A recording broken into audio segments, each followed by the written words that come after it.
दोस्तों, RS study circle में आपका स्वागत है। आज हम 1947 से 64 के बीच में जो आपके राज्यों का पुनर्गठन और देशी रियासतों का एकीकरण वाला टॉपिक है वो पढ़ेंगे।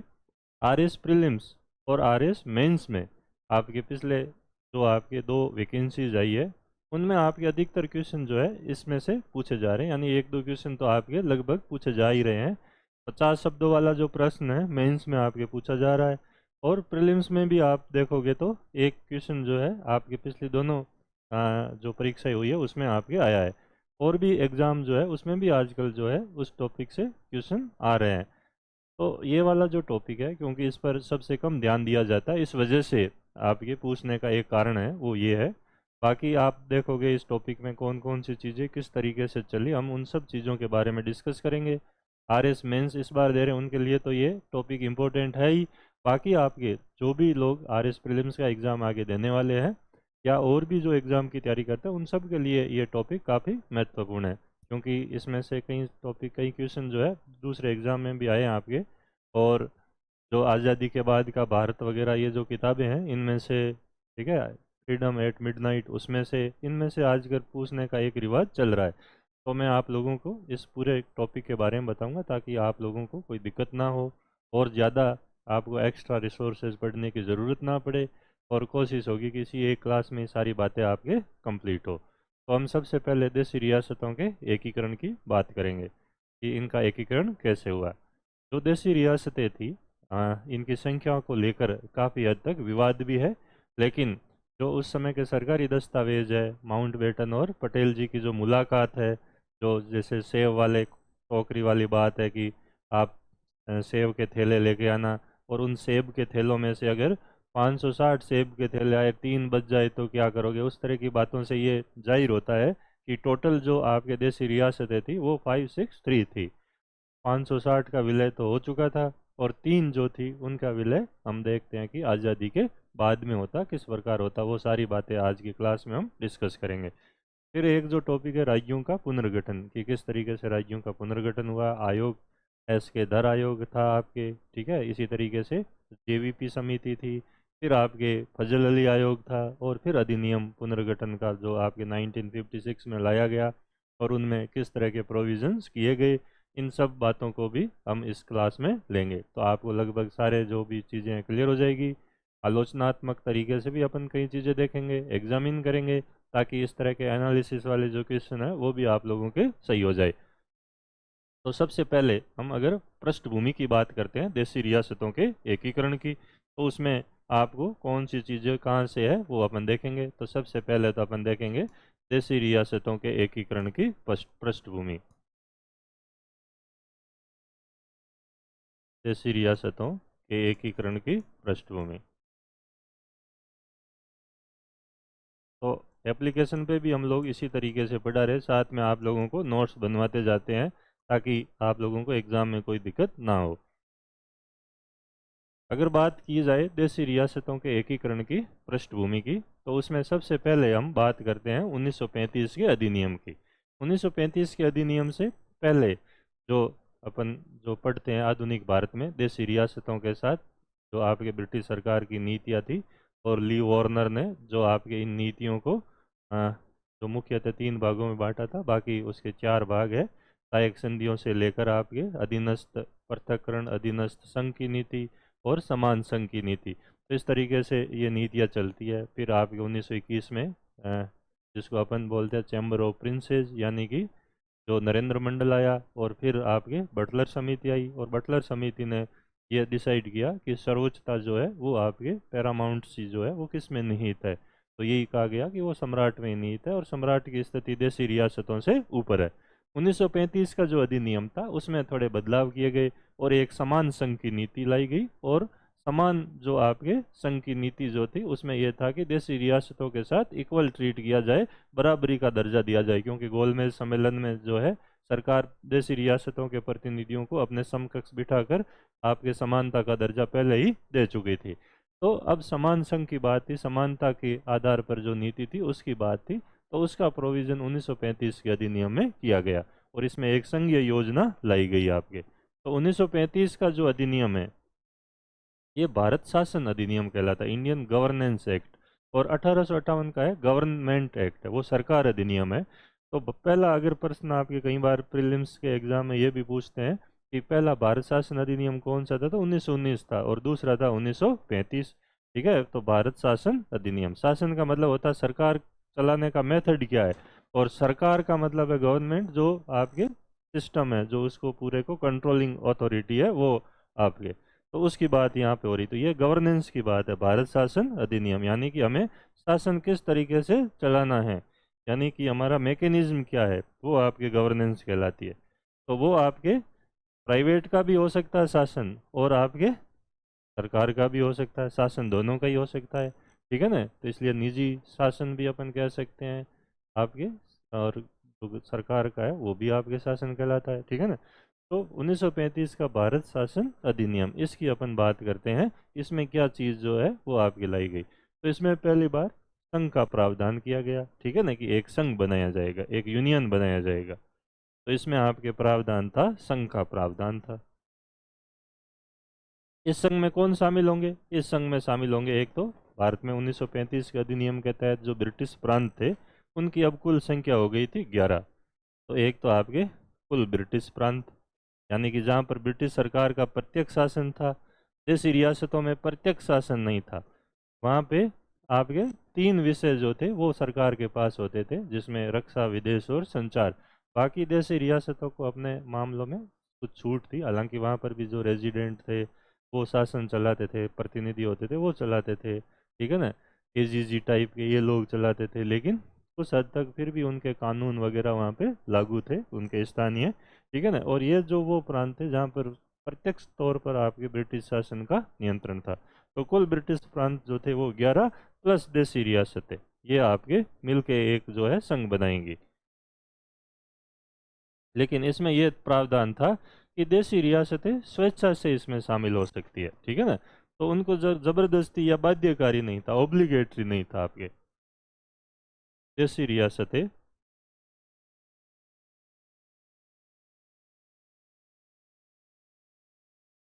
स्वेच्छा से शामिल हो सकती है संघ में, तो बाध्यकारी नहीं था। ठीक है, और उन्हें एक इंस्ट्रूमेंट ऑफ एक्सेशन, उस पर हस्ताक्षर करने होते थे। आपके ये आज़ादी के बाद काफ़ी चर्चित रहा था 1947 के समय,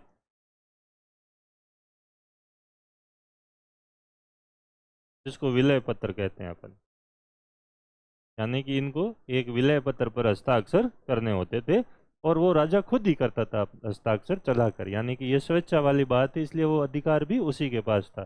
तो विलय पत्र पर हस्ताक्षर करके और वो संघ में शामिल हो सकता था। इस विलय पत्र में जो है कुछ उद्देश्य बताए जाते थे, वो उसके राजा और उसके उत्तराधिकारियों को पूरे करने होते थे। क्या उद्देश्य थे कि भाई अगर आप संघ में शामिल हो गए हो, तो उसमें ब्रिटिश सम्राट, उसके प्रतिनिधि यानी वायसराय या गवर्नर जनरल, और संघीय न्यायालय वगैरह, ये सारी चीज़ें वहाँ पर कार्य कर सकेंगे, और इनके अधिकार उसकी देशी रियासत में लागू होंगे। अब राजा ये मना नहीं कर सकता कि यहाँ पे वायसराय क्यों अपने कानून लगा रहा है, या ब्रिटिश सम्राट के क्यों कानून लागू हो रहे हैं, या ब्रिटिश न्यायालय जो संघीय न्यायालय जो भारत में थे आपके, उनका कानून यहाँ पर क्यों चल रहा है, या उनकी अदालतें क्यों चल रही है। अब इस आधार पर आप ऑब्जेक्शन नहीं कर सकते हो। तो इसमें एक उद्देश्य तो ये था। दूसरा इसमें यह था, शासक जो राजा था देशी रियासत का, वो इस चीज़ के लिए पाबंद किया गया कि अब भाई तुम्हें 1935 के अधिनियम की जो भी धाराएं हैं वो सब आपके अपने राज्य में लागू करनी होगी। तो एक तरीके से मतलब आपके पास वॉल्यूंटरीली अधिकार था संघ में शामिल होने का, लेकिन शामिल होने के बाद आपकी स्वेच्छाचारिता पर नियंत्रण यहाँ पे लग रहा था, क्योंकि आपको 1935 के अधिनियम को अपने यहाँ लागू करना था, और ब्रिटिश सम्राट की यहाँ पकड़ बढ़ जाती, और उसकी जो भी सरकारी एजेंसियाँ थी वो सारी की सारी देशी रियासतों में अब हस्तक्षेप कर सकती थी। तो ये सारी बातें हुई, इस वजह से इन राजाओं ने ज़्यादा दिलचस्पी इस संघ में ली नहीं, और वो लोग शामिल नहीं हुए, इसलिए ये संघीय योजना क्या हो गई, फेल हो गई। तो बाद में इस योजना को रद्द करना पड़ा। ठीक है ना, तो अपन इसको इस तरीके से पढ़ते हैं कि ये जो संघीय योजना अपने उद्देश्यों में पूरी सफल नहीं हुई। फिर जब ये संघीय योजना फेल हुई 1935 की, तो फिर जो दूसरा पड़ाव आया आपके इसमें, वो था क्रिप्स मिशन।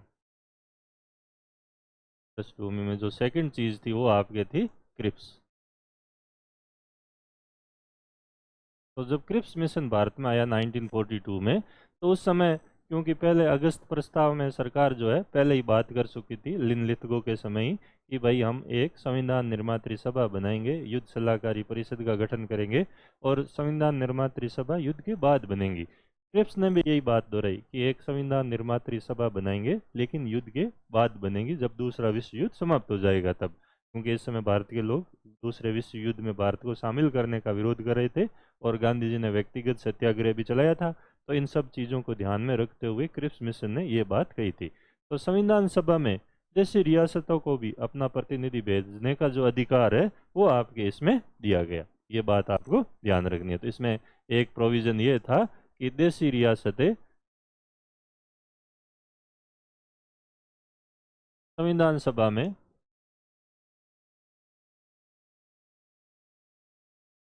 अपना प्रतिनिधि भेज सकती है।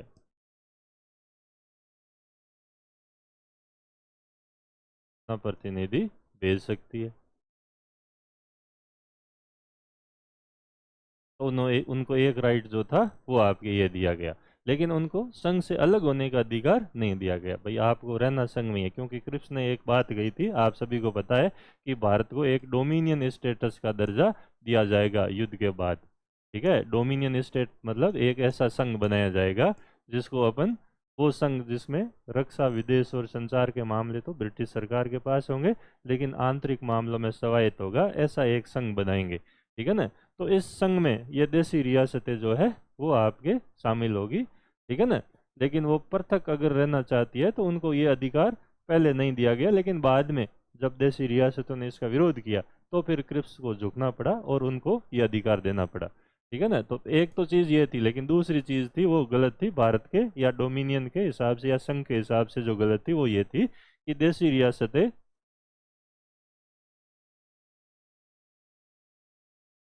संघ से पृथक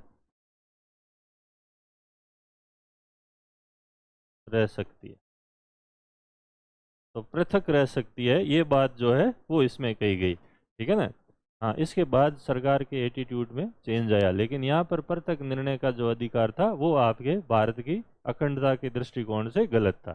ठीक है ना। तो ये चीज़ें आपके इसमें थी। पहले तो क्रिप्स ये नहीं चाहते थे, लेकिन राजाओं का दबाव था, क्योंकि राजा लोग भी युद्ध में अंग्रेजों का काफ़ी समर्थन और साथ दे रहे थे, तो इस वजह से उन्हें ये चीज़ करनी पड़ी। तो क्रिप्स मिशन में जो दो मुद्दे थे वो ये थे आपके, यानी कि यहाँ उनको अलग रहने का अधिकार की बात थी, और यही बातें बाद में माउंटबेटन ने भी दोहराई थी, जिसको अपन बालकनीकरण कहते हैं, लेकिन आखिर में उनको झुकना पड़ा जब भारतीय नेताओं ने इस चीज़ का विरोध किया तब। तो क्रिप्स ने ये बातें कही। क्रिप्स के बाद जो है कैबिनेट मिशन आया आपके। तो 3 सदस्य जो आपके कैबिनेट मिशन था, कैबिनेट मिशन ने दो चीज़ें महत्वपूर्ण की थी, आप सभी को पता है कि एक तो संविधान निर्मात्री सभा होगी जो भारत का संविधान बनाएगी, जब तक संविधान नहीं बन जाता है तब तक एक एंट्रिम गवर्नमेंट यानी कि एक अंतरिम सरकार है वो कार्य करेगी, और वो अंतरिम सरकार इसी डोमिनियन स्टेटस यानी भारतीय संघ का प्रतिनिधित्व करेगी, और वो जो है भारत के लिए शासन चलाएगी। ठीक है, जब तक हमारा संविधान नहीं बन जाता। तो ये बात आपके कैबिनेट मिशन ने कही गई थी।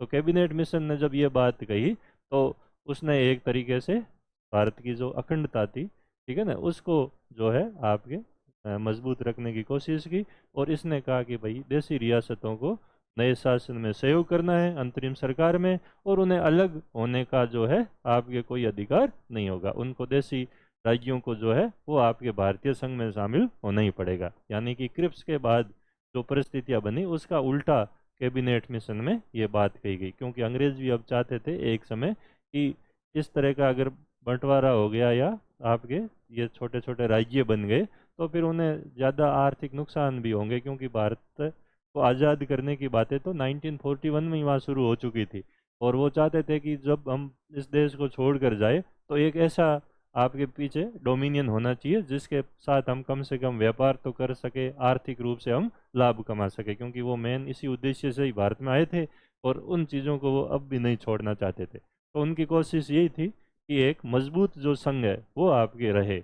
तो उन्होंने कहा कि भाई देशी रियासतें भी संघ में शामिल होगी, और ये आपके नई जो सरकार अंतरिम सरकार है उसमें सहयोग करेगी। ठीक है ना। तो कैबिनेट मिशन ने ये कहा कि नए शासन यानी जिसको अपन अंतरिम सरकार कहते हैं,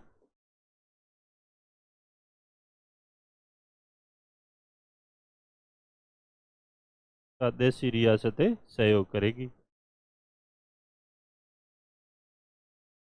देशी रियासतें सहयोग करेगी, तो ये बात इसमें कही गई आपके। और वो नए जो भारतीय संघ डोमिनियन स्टेटस बनेगा, ठीक है ना, तो उसमें आपके ये देशी रियासतें शामिल होगी, ये अपेक्षा की गई।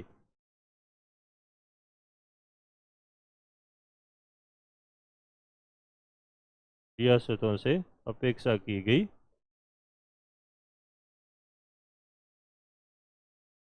कि वे संघ में शामिल हो, जो यूनियन बन रहा है डोमिनियन स्टेटस शामिल हो, जो सरकार अंतरिम सरकार है, जो संविधान निर्मात्री सभा है, उनको सपोर्ट करे, उनको सहयोग करे, ठीक है ना, तो ये चीज़ इसमें कही गई।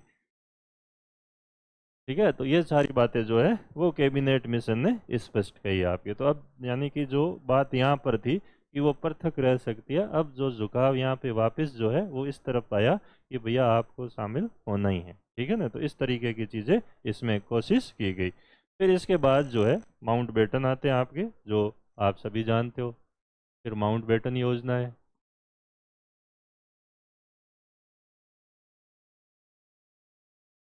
तो माउंट बेटन जब भारत आए तो उनका पहले यही रवैया था, क्योंकि अधिकतर जो राजा महाराजा लोग थे वो माउंट बेटन के भी सहयोगी थे, कई उनके साथ काम कर चुके थे, और दूसरे विश्व युद्ध में भी उन्होंने महत्वपूर्ण भूमिका निभाई थी दक्षिण पूर्वी एशिया के क्षेत्र में, क्योंकि माउंट बेटन उधर ही था।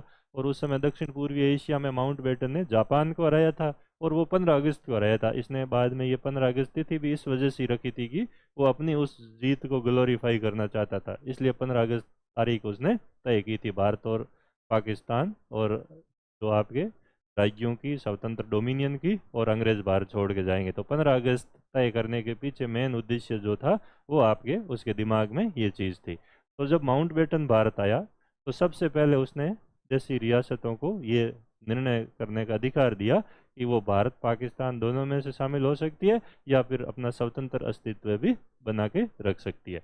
तो जब इस तरह की बातें हुई तो फिर आपके भारत के जो शीर्ष नेता थे, पटेल जी थे, नेहरू जी थे, गांधी जी थे, इन लोगों ने विरोध करना शुरू किया, और उन्होंने कहा कि भाई आप तो अब यहाँ बालकनीकरण करना चाहते हो। यूरोप में तो इंग्लैंड और फ्रांस ने किया था पूर्वी यूरोप में, जिसके कारण 2 विश्व युद्ध हुए आपके, वहाँ पे समस्या आप खड़ी करके आए हो, जहाँ पे आपने क्षेत्र, धर्म, जाति, इन एथिनिसिटी के आधार पर जो है छोटे राज्यों का वहाँ गठन हुआ, और आप वापस वो की चीज़ आप यहाँ भारत में इम्प्लीमेंट करना चाहते हो।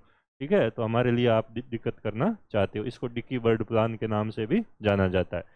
तब जब सारी चीज़ें ऐसी हुई तो दबाव के कारण फिर माउंट बेटन को अपने 3 जून की जो योजना प्रस्तुत की गई थी उसमें यह बात कहनी पड़ी कि देशी रियासतों के पास तीसरा कोई विकल्प नहीं होगा, उन्हें भारत या पाकिस्तान इन दोनों डोमिनियन में से किसी एक में शामिल होना पड़ेगा। ठीक है, तो ये जो आपकी योजना है 3 जून की, इसमें यही प्रावधान था कि 2 डोमिनियन यानी 2 राज्यों का गठन होगा आपके,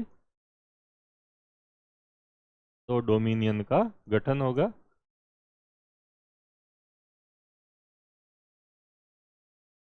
भारत व पाकिस्तान, और देशी रियासतों को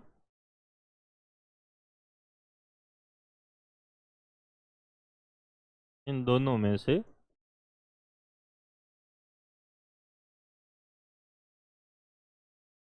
किसी एक में शामिल होना पड़ेगा, किसी एक में शामिल होना पड़ेगा। तो ये बात जो है इसमें आपके कही गई, यानी कि वो तीसरा कोई जो विकल्प है वो नहीं अपना सकते, अब दोनों में से एक में शामिल होना ही पड़ेगा। तो ये बात हुई तो अब देशी रियासतों ने जो है राजाओं में खलबली मची कि भैया अब हमें हमारे पास और कोई विकल्प ही नहीं बचा है। ठीक है ना, तब फिर यहाँ से दिक्कतें शुरू होती है, आपकी एकीकरण की जो समस्याएं थी वो यहाँ से शुरू होती है। ठीक है ना, तो ये सारी बातें आपके कहनी पड़ी माउंट बेटन को। हालांकि पहले जो था मैंने कहा उसका रवैया अलग था, और वो देशी रियासतों को ये अधिकार देना चाहता था कि वो भारत या पाकिस्तान दोनों में से, या फिर वो स्वतंत्र भी रह सकती है। तो फिर वो उसको अपने उस रूख से वापस आपके बैकफुट पर जाना पड़ा, ये सारी चीज़ें हुई। ठीक है, फिर माउंट बेटन ने 3 जून की योजना में ये कोशिश की कि एक मजबूत भारतीय संघ जो है वो बने। फिर उसने कहीं और भी जगह जहाँ पे अलग होने की मांगे थी उनको भी खारिज कर दिया। और इस तरीके से आपके दो ही डोमिनियन स्टेटस पर वो आपके अड़ा रहा और देसी रियासतों को कड़े शब्दों में कहा कि आपको इन दोनों में से कोई एक ही चुननी है और आपके पास तीसरा कोई विकल्प नहीं है। फिर इसके बाद जो है आपके जून में जो भारत स्वतंत्रता अधिनियम जो है वो आपके पारित हुआ 1947 का। ठीक है ना।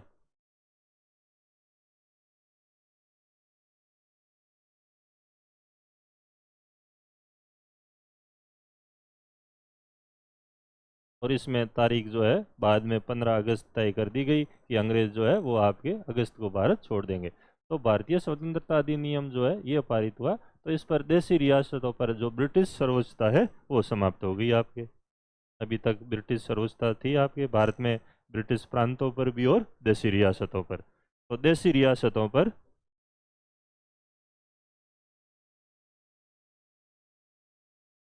ब्रिटिश सर्वोच्चता जो है वो आपके समाप्त होगी।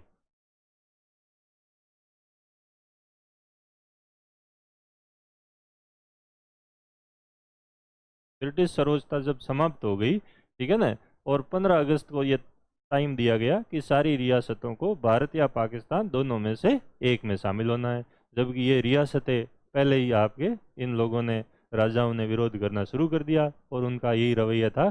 कई लोग चाहते थे कि वो स्वतंत्र रहे, कई लोग जो भारत के बीच में थे वो चाहते थे कि वो पाकिस्तान के साथ जाए। ठीक है ना। तो इस तरह की सारी चीज़ें जो थी वो होने लगी। तो 15 अगस्त को सारी चीज़ें यानी कि 11 प्रांत और देशी रियासतें जो थी वो पूरी तरीके से स्वतंत्र हो गई। स्वतंत्र हुई तो इस समय जो है आपके खूब सारी दिक्कतें आनी शुरू हुई। नेहरू जी जो थे वो अप्रैल 1947 में ये कह चुके थे कि संविधान सभा में अगर कोई देशी रियासत भाग नहीं ले रही है तो वो भारत की शत्रु मानी जाएगी। तो पाकिस्तान के जो बाद में वित्त मंत्री बने लियाकत अली, उन्होंने विरोध किया और लियाकत अली ने कहा, जो आपके अंतरिम सरकार में वित्त मंत्री था और बाद में पाकिस्तान का प्रधानमंत्री बना, लियाकत अली ने कहा कि भाई नेहरू जी के इस कथन से देशी रियासतों को दबाव में आने की जरूरत नहीं है। बोले ऐसी धमकियां खूब देते हैं लोग, आप लोगों को इससे ज़्यादा फर्क नहीं पड़ना चाहिए। तो इस तरह की जो आपके वैचारिक जो द्वंद्व उस समय भारत में चल रहा था, माहौल खराब हो रहा था और इन राजाओं को भी लगा कि अब तो कोई दिक्कत ही नहीं है, केंद्र सरकार इतनी मजबूत है नहीं, तो सबसे बढ़िया चीज़ है कि अब हम स्वतंत्र हो जाए। तो इस तरह की चीज़ें होने लगी। तो ये सारी बातें जो थी उस समय समस्याओं का मेन कारण बनी, क्योंकि अंग्रेज बिना कोई एक सुनिश्चित व्यवस्था किए हुए भारत से जाने के लिए राजी हो गए। और इसके कारण भारत एक तरह से गांधी जी वाली बात है कि हमें या तो अंग्रेजों भारत छोड़ो या अराजकता के हाथ छोड़ दो। तो अराजकता जैसी स्थिति उन लोगों ने पैदा कर रखी थी और इधर धर्म और इनके आधार पर दंगे हो ही रहे थे। तो एक कानून व्यवस्था पूरी तरीके से बिगड़ चुकी थी और इन देशी रियासतों ने इस चीज़ का फायदा उठाने की कोशिश की। लेकिन इसी बीच 5 जुलाई 1947 को नई चीज़ हुई आपके, और वो थी आपके पटेल जी को अध्यक्षता में एक आयोग बिठाया गया आपके। ठीक है ना।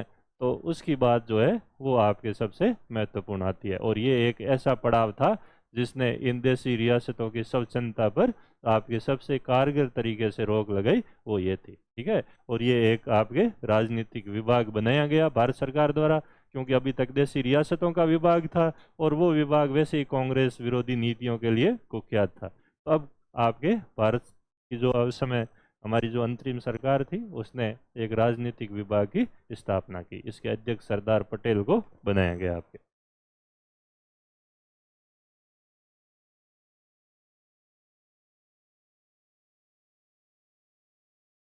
और आपके मेनन साहब को इनका सहयोगी नियुक्त किया गया।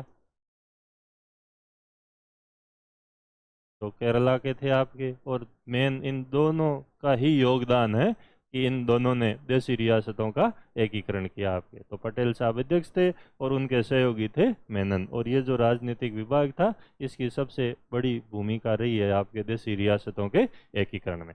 जब ये चीज़ें जुलाई में हुई तो आपके 15 अगस्त से पहले सबसे पहले जो राजा चाहता था अलग होना वो था आपके ट्रावनकोर स्टेट। और इसने मांग की कि हम जो है या तो पाकिस्तान के साथ जाएंगे या स्वतंत्र रहेंगे। पाकिस्तान के जिन्ना ने इसका समर्थन किया, क्योंकि यहाँ पे राजा तो कमज़ोर था और दीवान जो आपके था वही यहाँ का शासन चलाता था, और उस दीवान का नाम था सर सीपी रामास्वामी।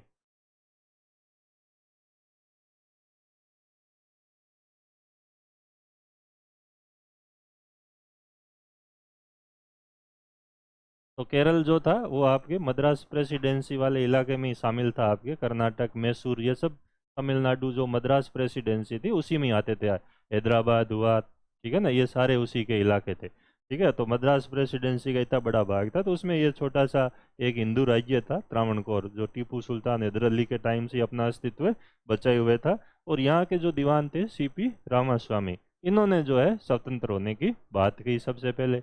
ठीक है, पटेल जी ने देशी रियासतों से अपील की कि भारत के सामूहिक हितों को ध्यान में रखते हुए और देश की अखंडता को बनाए रखने के लिए वो शामिल हो जाए। ठीक है ना, लेकिन इसके समझ में ये आई नहीं।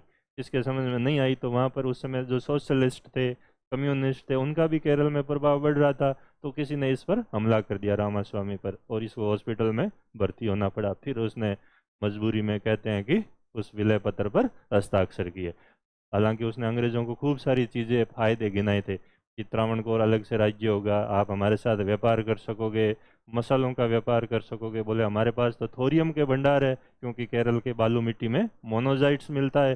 तो बोला इतना बड़ा थोरियम का भंडार है और हम आपको सप्लाई करेंगे, आपके परमाणु कार्यक्रम में उसकी महत्वपूर्ण भूमिका रहेगी। इस तरह के खूब सारी प्रलोभन और लालच देने की इस व्यक्ति ने कोशिश की, लेकिन आखिर में इसकी एक नहीं चली और त्रावणकोर राज्य पे अस्पताल में पड़े पड़े ही रामास्वामी को आपके विलय पत्र पर हस्ताक्षर करने पड़े। तो यहाँ पर ये सारी चीजें आई।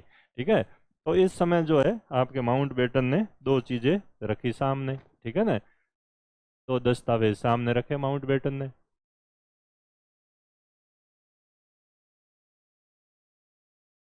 तो अब भारत के आपके नेताओं के कहने पर दो डॉक्यूमेंट्स तैयार किए गए थे, दो दस्तावेज प्रस्तुत किए। एक था आपके इंस्ट्रूमेंट ऑफ एक्सेशन,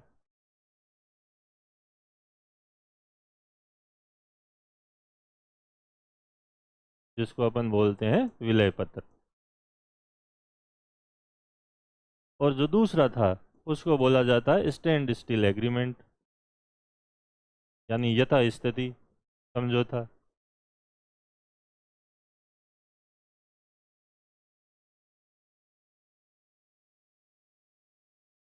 तो ये दो चीजें लाई गई।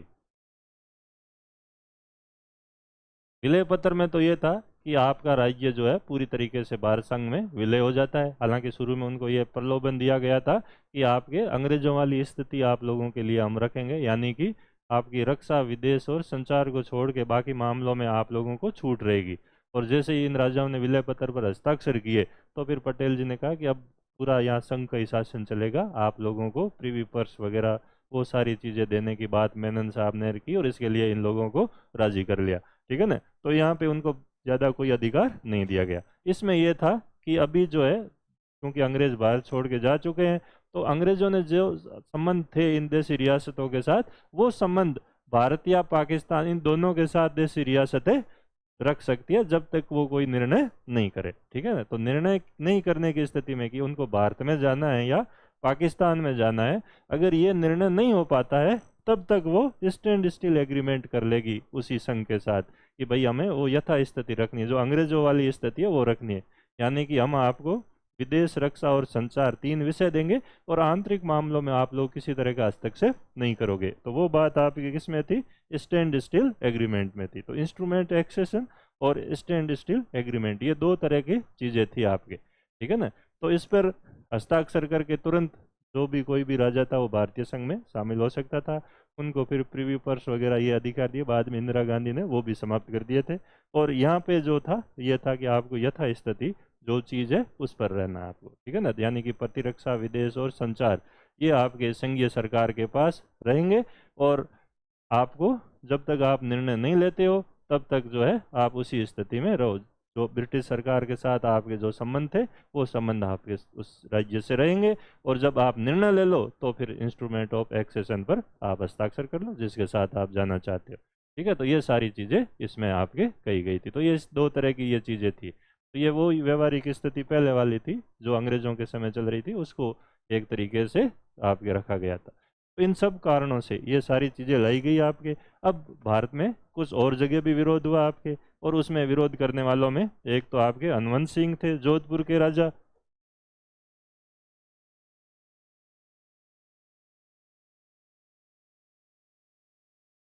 ठीक है। और दूसरा था भोपाल का राजा,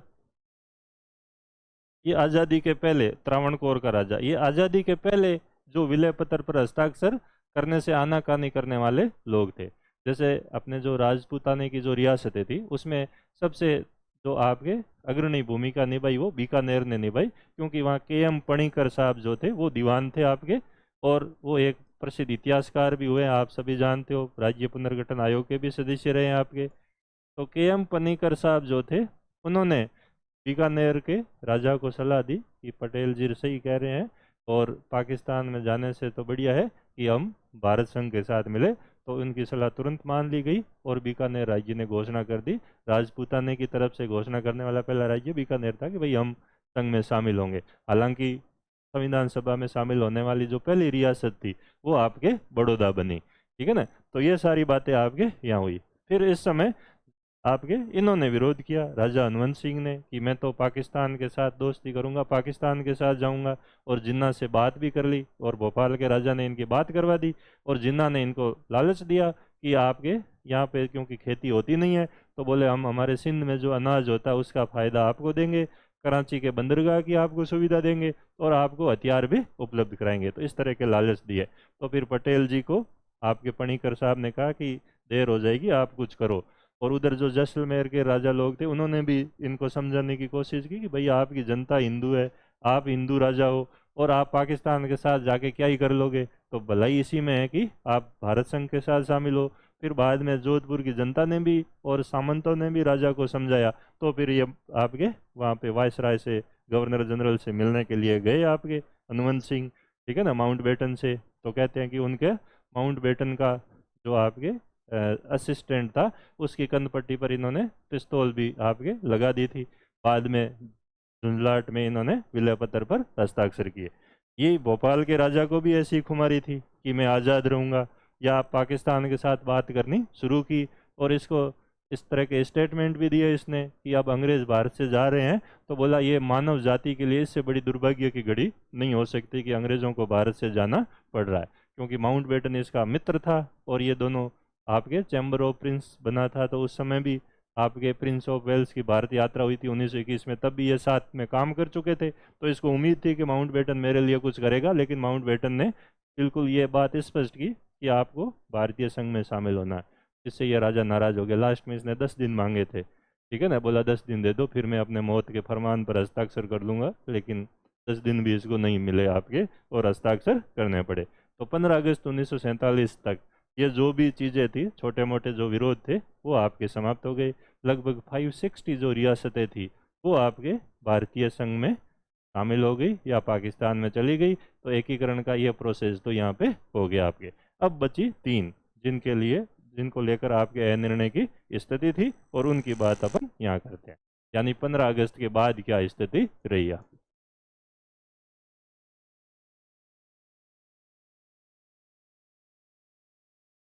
तो इसमें आपके 3 रियासतें हैं, आप सभी जानते हो। एक तो थी जूनागढ़, दूसरी थी आपके हैदराबाद, और तीसरी थी आपके जम्मू कश्मीर, J&K। तो ये 3 रियासतें थी। अब इनकी बात आती है आपके। तो जो जूनागढ़ का राज्य था वो आप सभी को पता ही है, कच्छ के नीचे जो सौराष्ट्र वाला भाग है आपके, ये वाला जो भाग है ये जूनागढ़ स्टेट था आपके, गिरनार वगैरह यहाँ पे आपके। तो इस भाग में जूनागढ़ स्टेट था आपके। यहाँ की जो है लगभग 82% जो पॉपुलेशन थी वो आपके हिंदू थी, और जो शासक था वो आपके मुस्लिम था। तो मोहब्बत खान नाम का व्यक्ति था जो यहाँ पे जूनागढ़ का आपके उस समय शासक था, ठीक है ना। तो शासक मोहब्बत खान था, और इसका जो दीवान था वो पाकिस्तान में रुचि रहने वाला एक वहीं के ही आदमी था, शहनवाज खान। इसको इसने अपना दीवान बनाया था, और ये जिन्ना का खास था। और जिन्ना और कहते हैं कि ये लगभग मित्र रहे थे, और इसने पूरी जो कोशिश की थी कि जूनागढ़ जो है उसका विलय पाकिस्तान में हो जाए। तो यहाँ पे इस तरह की स्थितियाँ आपके रही थी। और अपने यहाँ जो नियम ये था कि जहाँ की अधिकतर जो जनता है जो निर्णय करेगी वो आपके लागू होगा, जनमत संग्रह कराया जाएगा, और जनता अगर कहती है कि हमें भारत में शामिल होना है तो भारत में शामिल होना पड़ेगा। और यहाँ पे क्योंकि जनता आपके बहुलता में थी, इस वजह से यहाँ सीधी सी बात थी कि जूनागढ़ जो है वो भारत का हिस्सा बनेगा। तो ये बात यहाँ पे साफ थी, ठीक है ना। और इस समय जो नवाब था उसने पाकिस्तान के साथ इसी शहनवाज खान के कहने पर स्टैंड स्टिल एग्रीमेंट कर लिया था, यथास्थिति बनाए रखी जाए। जब तक मैं बोला निर्णय नहीं ले लेता हूँ फिर मैं शामिल हो जाऊंगा।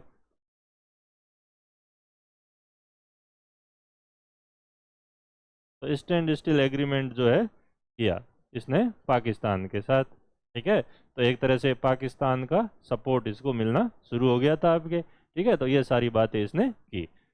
और बाद में जब इसको लगा कि भाई पाकिस्तान के साथ ठीक है, तो इसने 14 अगस्त को पाकिस्तान के साथ विलय की घोषणा कर दी कि मैं पाकिस्तान के साथ जाऊंगा। तो पटेल जी को इस चीज़ ने क्रोधित किया, क्योंकि वो इसी जगह के रहने वाले थे। तो उनको सबसे बात पहले तो बुरी ये लगी कि मेरा ही राज्य जो है वो पाकिस्तान में जा रहा है, ठीक है ना। तो 14 अगस्त को पाकिस्तान में जाने की घोषणा की।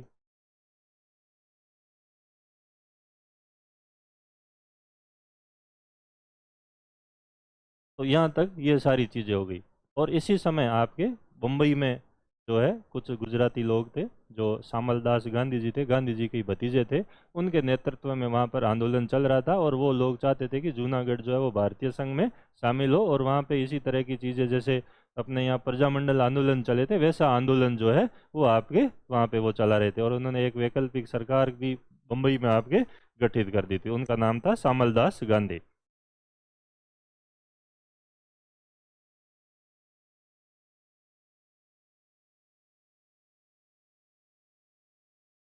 बम्बई में जूनागढ़ की वैकल्पिक सरकार गठित कर दी।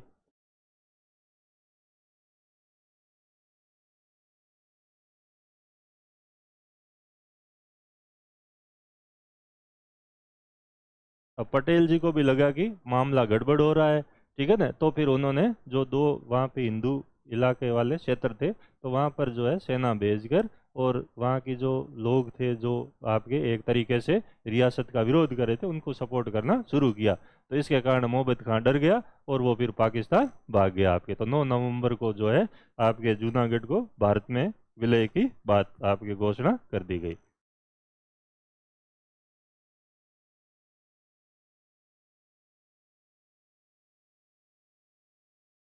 तो अब पाकिस्तान ने इसका विरोध किया, संयुक्त राष्ट्र की सुरक्षा परिषद में भी मुद्दा उठाया, बोले जनमत संग्रह की तो बात ही नहीं हुई यहाँ पर।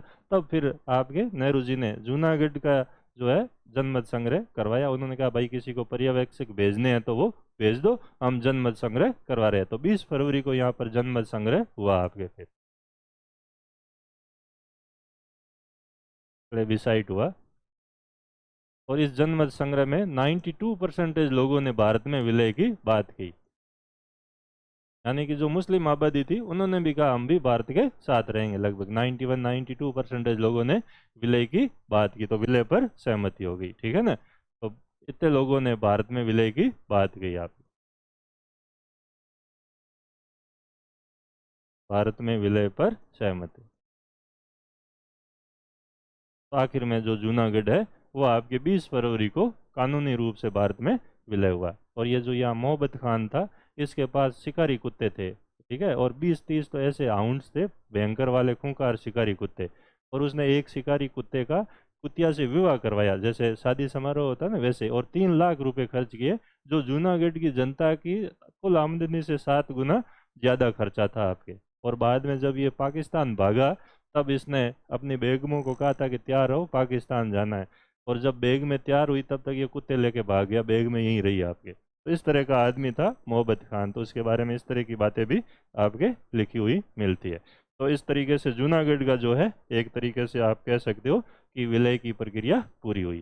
जूनागढ़ के बाद जो दूसरा राज्य था उस समय आपके सबसे बड़ा राज्य था हैदराबाद आपके, ठीक है ना। और हैदराबाद जो निज़ाम उल मुल्क चिलमकिलिस खान जो था मोहम्मद शाह रंगीला के समय, उसने ये राज्य स्थापित किया था। और आसफ जाही कहलाते थे यहाँ का जो राज्य था आपके।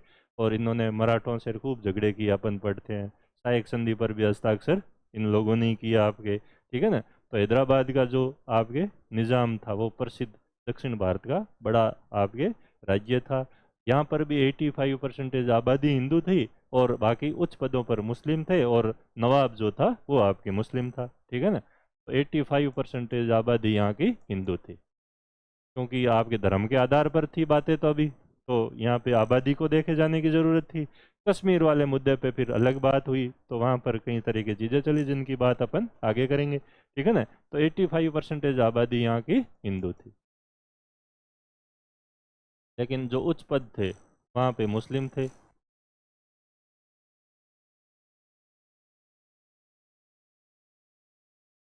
कश्मीर में इसका उल्टा था, उच्च पदों पर हिंदू थे, अधिकतर आबादी मुस्लिम थी। ठीक है, ये सेम चीज़ हुई।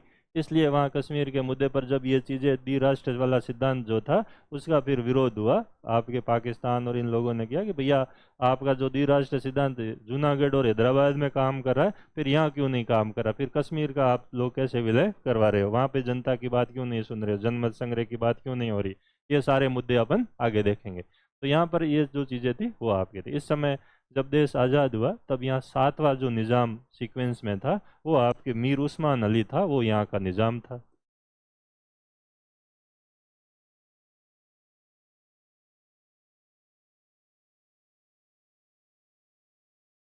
तो ये नवाब थे, एक तरह से निज़ाम कहलाते थे हैदराबाद के। ठीक है, तो मीर उस्मान अली जो था वो आपके यहाँ का था। ये सातवां निज़ाम था इनकलिस खां के बाद से लेकर अब तक का आपके, यानी कि 1819 में जो है 20 में इस राज्य की पृष्ठभूमि बननी शुरू हुई थी, और 1824 में 1724 में इस राज्य की स्थापना मानी जाती है आपके।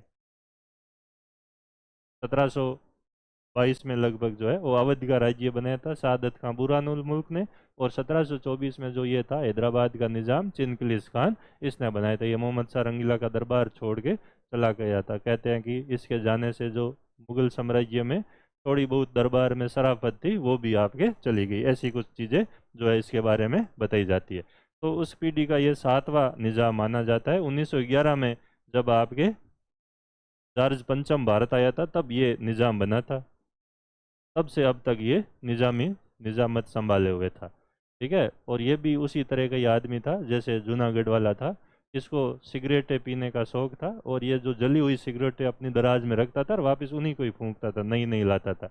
मैले कुचले कपड़े पहनता था, एक आध ड्रेस रखता था, और वो भी बदबू मारती थी। जब ये भारत में विलय की आनाकानी कर रहा था तो एक प्रस्ताव ये दिया गया था कि इसको कहीं पे राजदूत बना दिया जाए या हाई कमिश्नर बना दिया जाए। तो बाकी लोगों ने विरोध किया कि इससे इतनी बदबू आती है कि वहाँ भारत की बेइज्जती होगी, इसको नहीं भेजना है। तो उस टाइप का था, जबकि सबसे धनी आदमी यही था उस समय, सबसे ज़्यादा जो पैसों वाला आपके निज़ाम था वो हैदराबाद का निज़ाम था। ठीक है, लेकिन अब किसी की मर्जी है, जैसे रहना वैसे रहे, तो ये उस तरीके का रहता था। और इसने अपना एक प्रतिनिधि वहाँ पे इंग्लैंड में नियुक्त कर रखा था, वकील, कि कहीं ऐसी कोई भी गड़बड़ी हो तो मेरे को बता देना। ठीक है ना। तो उसका नाम था वाल्टर मॉन्कटन, वो आपके इसका एक तरह से रिप्रेजेंटेटिव था। और लंदन में कोई भी चीज़ें होती है, सम्राट के साथ कोई भी बात होती है, ब्रिटिश पार्लियामेंट में कोई भी बात रखनी होती है, तो वाल्टर मॉन्कटन वो बात रखता था। तो वकील कर रखा था इस पे, कहता कि ये पैसा सबसे ज़्यादा इसी पे खर्च करता था।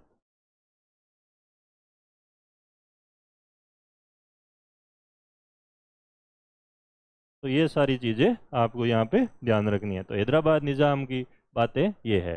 ठीक है, और इसने भी कहा कि मैं भी आज़ाद रहूँगा। तब पटेल ने कहा कि ये आज़ाद हैदराबाद हिंदुस्तान के पेट में कैंसर के समान है, क्योंकि ये पेट की तरह भूमिका निभाता पूरे भारत में। इतना बड़ा इलाका था, मध्य भारत से लेके और तमिलनाडु तक इसका इलाका फैला हुआ था।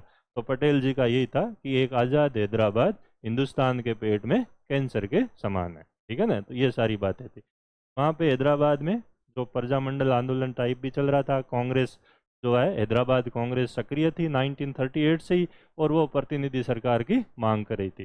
दूसरा, उस समय वहाँ पर कम्युनिस्टों का भी प्रभाव पड़ रहा था। जो आज का तेलंगाना है, ये वारंगल वगैरह, यहाँ पर जो थी आपकी कम्युनिस्ट पार्टी भी काफ़ी हद तक मजबूत थी, और बाद में जब चुनाव हुए तो उनको काफ़ी यहाँ पर फायदा मिला। हालांकि जब हैदराबाद राज्य की अलग से आंध्र प्रदेश के गठन की बात हो गई थी तब फिर कम्युनिस्ट यहाँ जाके कमज़ोर हुए, लेकिन पहले उनका भी दबदबा यहाँ पर था आपके इस क्षेत्र में। ठीक है, तो इसी समय यहाँ पर जो है एक तो यानी कि कांग्रेस अपनी भूमिका निभा रही थी, दूसरा यहाँ पे कम्युनिस्ट इस राज्य में अपनी भूमिका निभा रहे थे, और निज़ाम का जो समर्थन इस समय कर रहा था उस संगठन का नाम था इत्तिहाद उल मुसलमीन।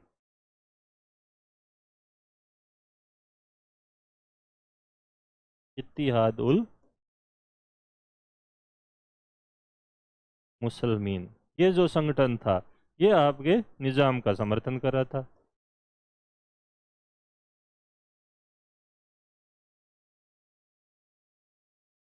ठीक है, तो इसका एक नेता था आपके, उसका नाम था कासिम रिजवी। और वो कासिम रिजवी जो था वो आपके यहाँ से उत्तर भारत से ही अलीगढ़ विश्वविद्यालय से पढ़ के गया था।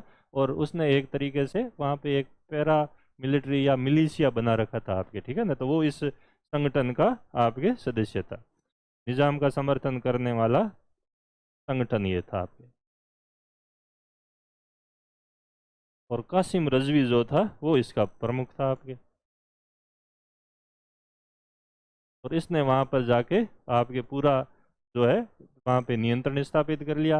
और वहाँ पे जो आपकी मुस्लिम आबादी थी उसको भड़काना शुरू किया कि कांग्रेस का राज हो जाएगा तो तुम तो ख़त्म हो और तुम्हारा कोई अधिकार नहीं मिलेगा, तुम लोग बिल्कुल ही, आप लोगों की पदों पे, सरकारी पदों पे सारी चीज़ें आप लोगों के हाथ से चली जाएगी, बोले पंडितों का शासन आ जाएगा।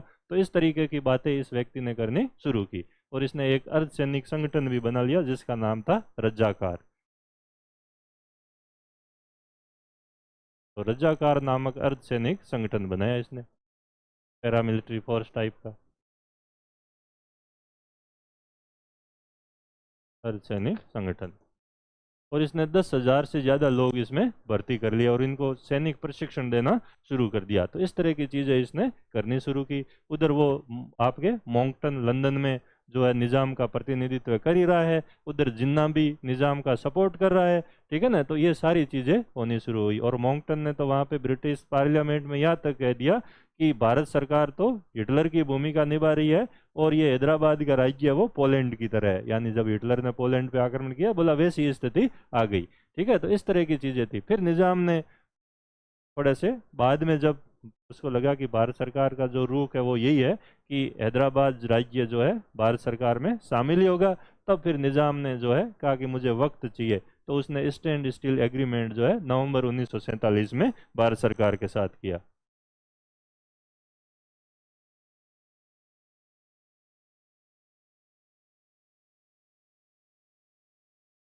स्टैंड स्टील एग्रीमेंट, यथास्थिति रखो, कुछ समय दो ताकि मैं सोच सकूं।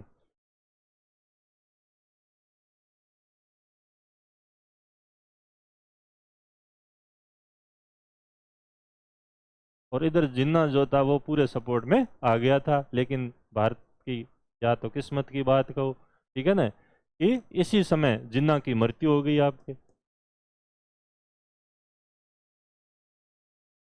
और माउंटबेटन भी भारत छोड़ के चला गया।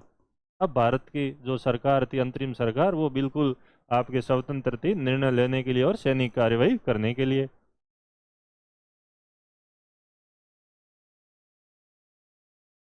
तो इस इन घटनाएं ये दोनों एक ही दिन हुई और इनके 2 दिन बाद जो है भारत सरकार ने ऑपरेशन पोलो शुरू किया।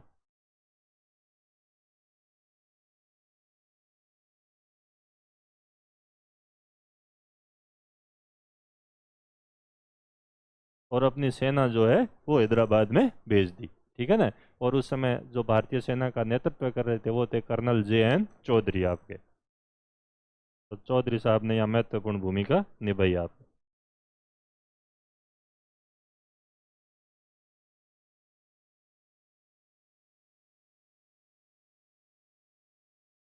सेना का नेतृत्व किया और हैदराबाद का एक तरीके से औपचारिक विलय जो है वो आपके 17 सितंबर को भारत में हो गया आपके, 1948 को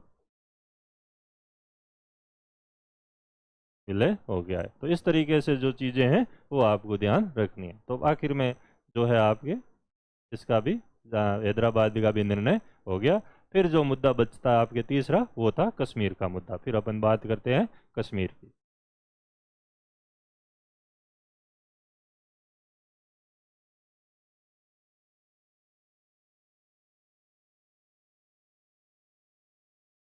तो कश्मीर में थोड़ा सा मामला उल्टा था आपके। यहाँ पे 2 इलाके हैं, ठीक है। आप सभी को पता है कि जो ऊपर वाला भाग था वो आपके कश्मीर घाटी थी, जहाँ श्रीनगर वगैरह है, और नीचे वाला जो भाग है वो आपके जम्मू है। तो ये तो था जम्मू, और ये ऊपर वाला जो भाग था उस समय ये लद्दाख वगैरह सारा ही था, ये आपके कश्मीर घाटी थी।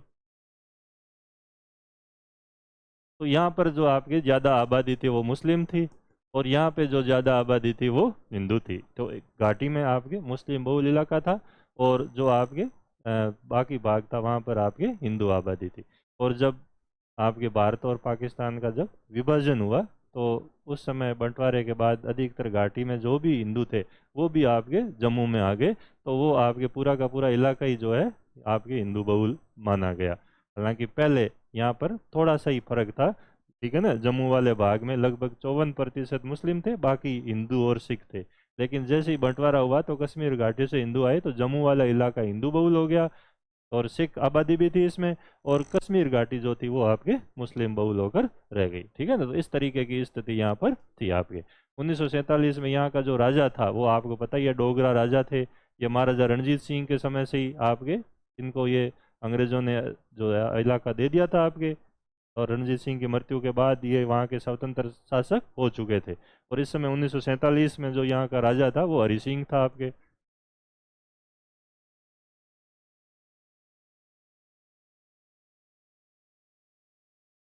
तो हरि सिंह जो थे वो यहाँ के शासक थे, ये 1925 में यहाँ के राजा बने थे आपके, ठीक है ना। और इनको ज़्यादा राजकाज में रुचि नहीं थी आपके।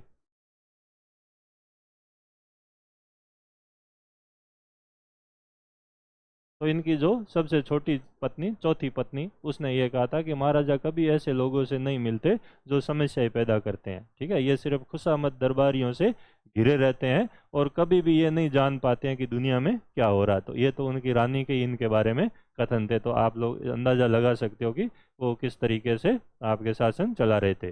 जो शेख अब्दुल्ला था उस समय आपके यहाँ पर कश्मीर के लोगों का प्रतिनिधित्व वो व्यक्ति कर रहा था घाटी में, ठीक है ना। और वो हरि सिंह का विरोधी था। तो उस समय शेख अब्दुल्ला साहब जो थे ये आपके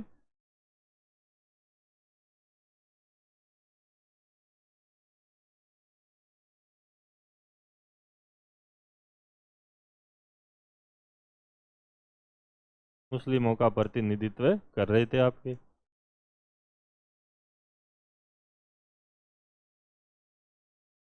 और ये हरि सिंह के विरोधी थे। तो हरि सिंह के ये हिंदू विरोधी नहीं थे, ये हरि सिंह के विरोधी थे। हरि सिंह के विरोधी इसलिए थे क्योंकि हरि सिंह की जो रुचियाँ थी वो कैसी थी, मैंने आप लोगों को बता ही दिया।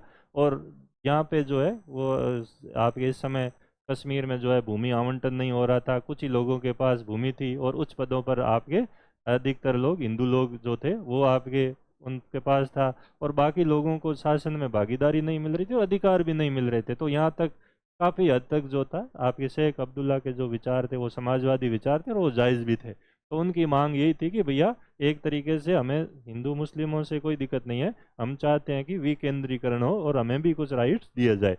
तो ये सारी बातें यहाँ पर थी, क्योंकि बाद में जब देश का विभाजन धर्म के आधार पर हुआ, लेकिन कश्मीर में कोई सांप्रदायिक दंगे उस टाइम नहीं हुए आपके, वहाँ लोग साथ साथ मिलके जा रहे थे, जिसकी बाहर के लोगों ने भी प्रशंसा की आपके उस टाइम, ठीक है ना। तो मेन मुद्दा यहाँ पे ये था कि भाई उच्च पदों पर जो है एकाधिकार है वो समाप्त किया जाए, भूमि आवंटित की जाए, ठीक है, और हमें भी जो है स्वायत्त और शासन में अधिकार दिया जाए। तो इस तरह की मांगे जो थी वो आपके शेख अब्दुल्ला की थी। इन्होंने 1932 में जो है आपके गुलाम अब्बास के साथ एक दल बनाया था।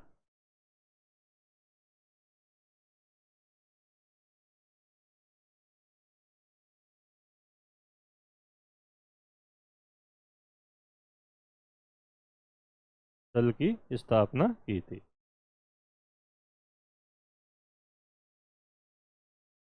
तो बाद में वो अब्बास साहब जो थे वो इनकी नीतियों से खुश नहीं थे और अलग हो गए। तो पहले तो नाम उसका ऑल जम्मू कश्मीर मुस्लिम कॉन्फ्रेंस था, बाद में नेशनल कॉन्फ्रेंस ही नाम रह गया, जो आपके अभी तक चल रहा है, ठीक है ना। तो ऑल जम्मू कश्मीर मुस्लिम, ऑल जम्मू कश्मीर मुस्लिम कॉन्फ्रेंस, ये जो है आपके पहले का नाम था, JNK मुस्लिम कॉन्फ्रेंस, ठीक है। तो पुराना नाम ये था, बाद में नाम इसका चेंज करके नेशनल कॉन्फ्रेंस कर दिया गया आपके। तो इस दल का नाम बाद में हो गया नेशनल कॉन्फ्रेंस।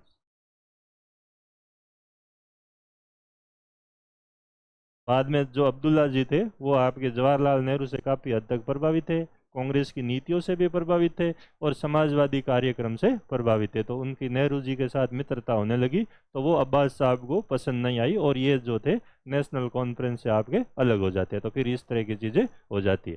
जबकि अब्दुल्ला साहब जो थे वो आपके हिंदू मुस्लिम एकता, समाजवाद, इन मुद्दों पर उनके विचार नेहरू जी से काफ़ी हद तक जो थे वो आपके मैच करते थे। ठीक है ना। तो ये सारी चीज़ें यहाँ पे थी, यानी कि कश्मीर में अब्दुल्ला जो थे वो एक तरह से घाटी में जो लोग थे उनके प्रतीक के तौर पर काम कर रहे थे।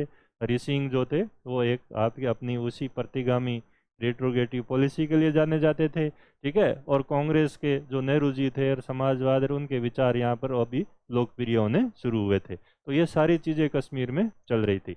जब माउंटबेटन भारत आया तो हरि सिंह को खुशी हुई, क्योंकि माउंटबेटन के साथ भी हरि सिंह जो है वो काम कर चुके थे और उनके मित्र रह चुके थे। तो ये सारी चीज़ें चल रही थी। इसी बीच पाकिस्तान ने क्या चालाकी की कि उसने कश्मीर के राजा को अपने पक्ष में एक तरह से ले लिया और उसके साथ स्टैंड स्टिल एग्रीमेंट कर लिया।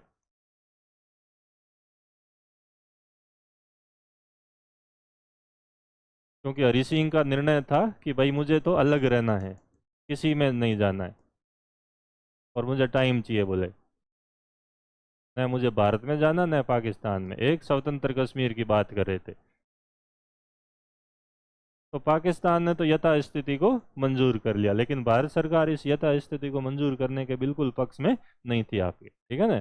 और इस समय जो प्रधानमंत्री आपके कश्मीर में इन्होंने नियुक्त किया वो थे मेहरचंद महाजन, और मेहरचंद महाजन जो थे उनके कांग्रेसी नेताओं से अच्छे संबंध थे। तो फिर अब उन्होंने कांग्रेसी नेताओं के साथ बातचीत करनी शुरू की आपके, और नेहरू जी भी चाहते थे कि कश्मीर किसी भी कीमत पर जो है भारत में शामिल हो। हालांकि पटेल जी तो इतने दुखी हो गए थे कि उन्होंने कहा था कि अगर कश्मीर पाकिस्तान में भी चला जाए तो मुझे कोई दिक्कत नहीं है। ठीक है ना। लेकिन जब जूनागढ़ के साथ पाकिस्तान ने समझौता किया और जूनागढ़ के शासक ने जब विलय पर पत्र पर हस्ताक्षर करने की कोशिश की पाकिस्तान के साथ, तब फिर पटेल जी ने कहा कि अब मामला बदल चुका है और मैं भी किसी भी कीमत पर कश्मीर को भारत में रखना चाहता हूं। तो इस तरह की चीजें सारी घटनाएं हो रही थी आपके। ठीक है ना। तो मेहरचंद महाजन जो है वो आपके यहाँ के प्रधानमंत्री थे आपके, जम्मू कश्मीर के राजा ने अपना प्रधानमंत्री इनको बनाया। ठीक है। तो इन्होंने जो है वार्ताएं करनी शुरू की, कांग्रेस के नेताओं के साथ बातचीत करनी शुरू की। ठीक है।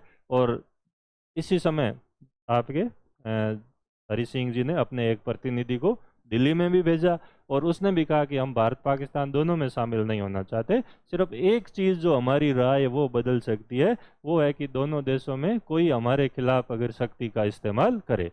12 अक्टूबर 1947 को ये व्यक्ति दिल्ली में ये बात कहता है और 22 अक्टूबर को कबाइली हमला हो जाता है आपके। ठीक है ना। तो 12 अक्टूबर को दिल्ली में तो ये कहता है कि भाई हम तो स्वतंत्र होना चाहते हैं, हमारी राय सिर्फ एक ही बात बदल सकती है, वो ये है कि कोई भी पक्ष भारत या पाकिस्तान में से एक हमारे खिलाफ शक्ति का इस्तेमाल करे। याद रखो, शक्ति शब्द का यूज किया उन्होंने। ठीक है। और दिल्ली में ये बात कही, तो फिर यहाँ से कई कॉन्स्पायरेसी थ्योरी पैदा हुई कि ये हमला भारत वालों ने कराया, कि उन्होंने कहा था कि शक्ति से राय बदल जाए, तो बोले कबीला ये हमला भारत वालों ने करवाया, जबकि बाकी लोग कहते हैं कि पाकिस्तान ने करवाया। और आज भी सारे लोग इसी पर ही सहमत है कि ये पाकिस्तान द्वारा ही करवाया गया था। वो भी आपके पाकिस्तान भी बाद में सपोर्ट पाया। हमला करने वाले लोग पूंछ इलाके के थे जो आपके जम्मू कश्मीर में है, और वहाँ पे जो थे मुस्लिम बहुल आबादी थी, और उस पर कहते हैं कि हरि सिंह और हिंदुओं ने उन पर अत्याचार किया था और वो लोग बदला लेना चाहते थे, तो उन्होंने इस चीज़ को करना शुरू किया। ठीक है ना। इन लोगों ने सपोर्ट किया और यहाँ पे अधिकतर लोग सेना में रह चुके थे, तो उन्होंने इसको हवा दी। ऐसी कई सारी चीज़ें आपके कही जाती है, और कुछ लोग तो भारत सरकार को भी दोषी मानते हैं, लेकिन उसके कोई हमारे पास ऐसे प्रमाणित तथ्य नहीं है। कबीलाई हमला पाकिस्तान द्वारा ही करवाया गया था और पाकिस्तान का पूरा समर्थन उसको हासिल था। और वो पठान जब पाकिस्तान जो पीओके वाला आज वाला जो भाग है वहाँ से अंदर आने शुरू हुए, ठीक है, और उन्होंने धीरे धीरे राजौरी, पुंछ, इन इलाकों पर कब्जा करना शुरू किया और वो श्रीनगर तक आ गए आपके। बाद में हरि सिंह ने अपनी कुछ सेना भेजी इनसे लड़ने के लिए, और वो श्रीनगर में आने वाले पुल को भी उड़ा दिया गया ताकि ये लोग रुक जाए, लेकिन उन्होंने फिर भी आपके झेलम नदी पार कर ली और वो श्रीनगर तक आ गए, खूब लोगों की हत्याएं की और ये लूटपाट पे उतर आए और इन्होंने हिंदू मुस्लिमों दोनों को ही लूटना शुरू कर दिया। इससे जो घाटी के मुस्लिम लोग थे वो भी पाकिस्तान के साथ जाने से अब डरने लगे कि भैया पाकिस्तान जब ऐसी चीज करवा सकता है और हमें ही लुटवा रहा है तो फिर वहां जाकर हम क्या कर लेंगे, तो वो भी पाकिस्तान विरोधी बन जाते हैं। तो ये चीजें, कई चीजें ऐसी होती है जो होती तो आपके हमारे बुरे के लिए लेकिन अच्छे के लिए हो जाती, तो उसमें से एक चीज ये थी। तो 22 अक्टूबर को जब कबीलाई हमला हुआ तो 24 अक्टूबर को हरि सिंह ने भारत को सैनिक सहायता मांगी भारत सरकार से, बोले अब मेरी मदद करो। तो उस समय वीपी मेनन साहब को भेजा गया, वीपी मेनन साहब वहाँ गए और उन्होंने हरि सिंह को कहा कि आप जम्मू चले जाओ, नहीं तो वो कबीलाई आपको उठा के ले जाएंगे। तो वहाँ से आनंद फानन में हरि सिंह जी 25 अक्टूबर को भागे जम्मू। मेनन साहब वापस दिल्ली आए और उनको वापस भेजा गया 26 अक्टूबर को कि जाके उस राजा से साइन करवाओ। तो 26 अक्टूबर को कहते हैं कि रात को 11:15 बजे जाके उन्होंने साइन करवाई विलय पत्र पे। तो 26 अक्टूबर को जो है आपके जम्मू कश्मीर भारत में विलय हुआ आपके।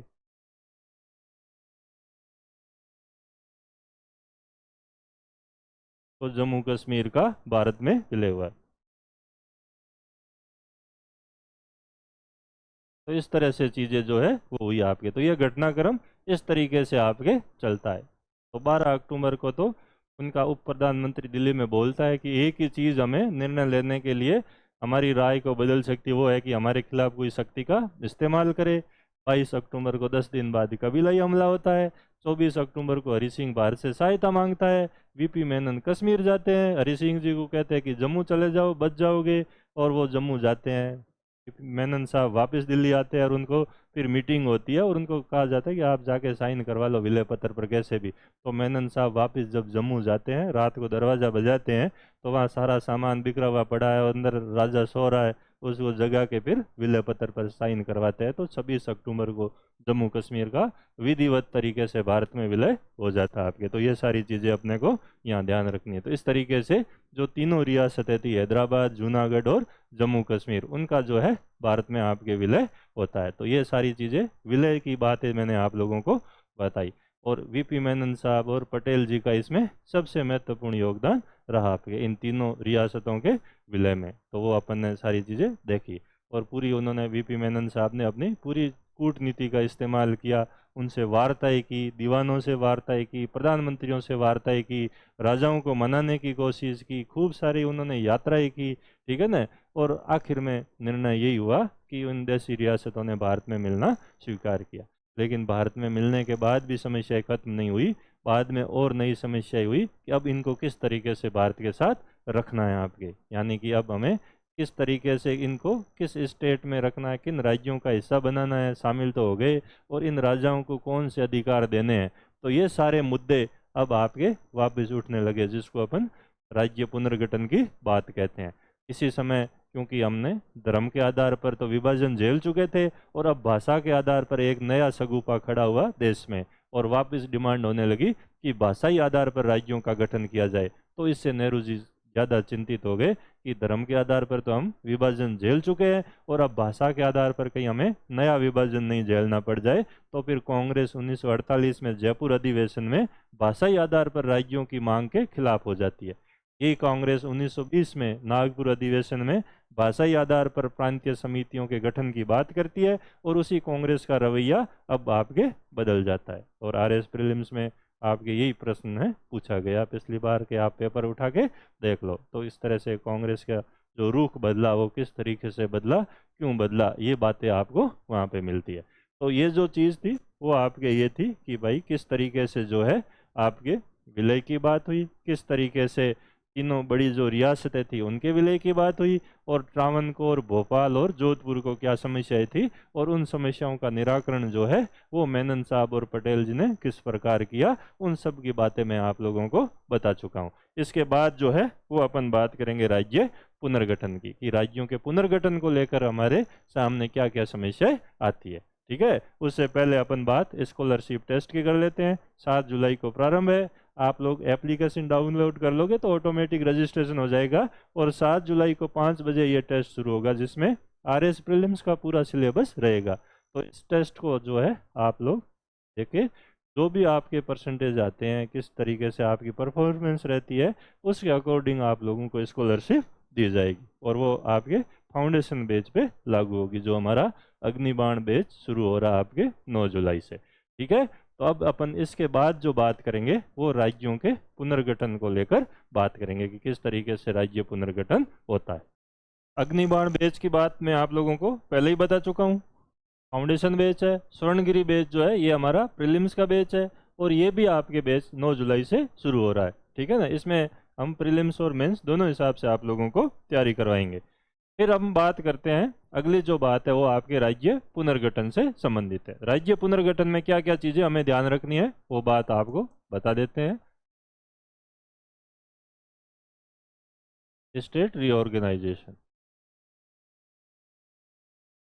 ठीक है, तो राज्य पुनर्गठन की बात देखो, हमारे यहाँ जो राज्य जो थे, एक तो ब्रिटिश प्रांत थे 11 आपके, बाकी देशी रियासतें थी। अब इन सब रियासतों को मिला लिया, जो केंद्र शासित प्रदेश थे वो सारे आ गए। तो अब इनका किस तरीके से व्यवस्था की जाए, तो ये मुद्दा जो है वो आपकी आज़ादी के बाद का जो मुद्दा था वो सबसे बड़ा मुद्दा बनकर आया आपके राज्य पुनर्गठन का। ठीक है ना, इसके बारे में, इसकी पृष्ठभूमि अगर अपन देखें राज्य पुनर्गठन की, तो वहाँ पर आप लोगों को कुछ चीज़ें जो है आपको पता चलेगी 1917 के आसपास।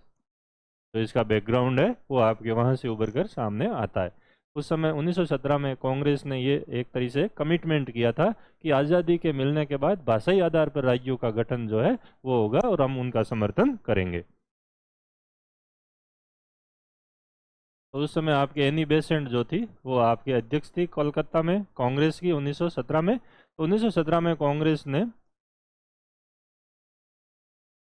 प्रतिबद्धता जाहिर की कि वह आज़ादी के बाद यानी स्वतंत्रता के बाद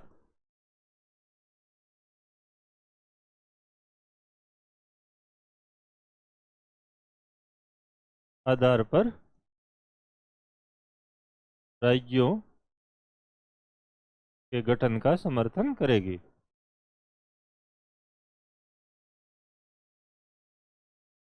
तो कलकत्ता अधिवेशन हुआ था 1917 में और एनी बेसेंट जो थी पहली महिला अध्यक्षा होने का गौरव उनको प्राप्त था आपके। तो ये सारी बातें हुई। इसके आधार पर 1918 में जो है एक आपके भाषा के आधार पर आंध्र प्रकोष्ठ और सिंध प्रकोष्ठ का गठन किया गया आपके।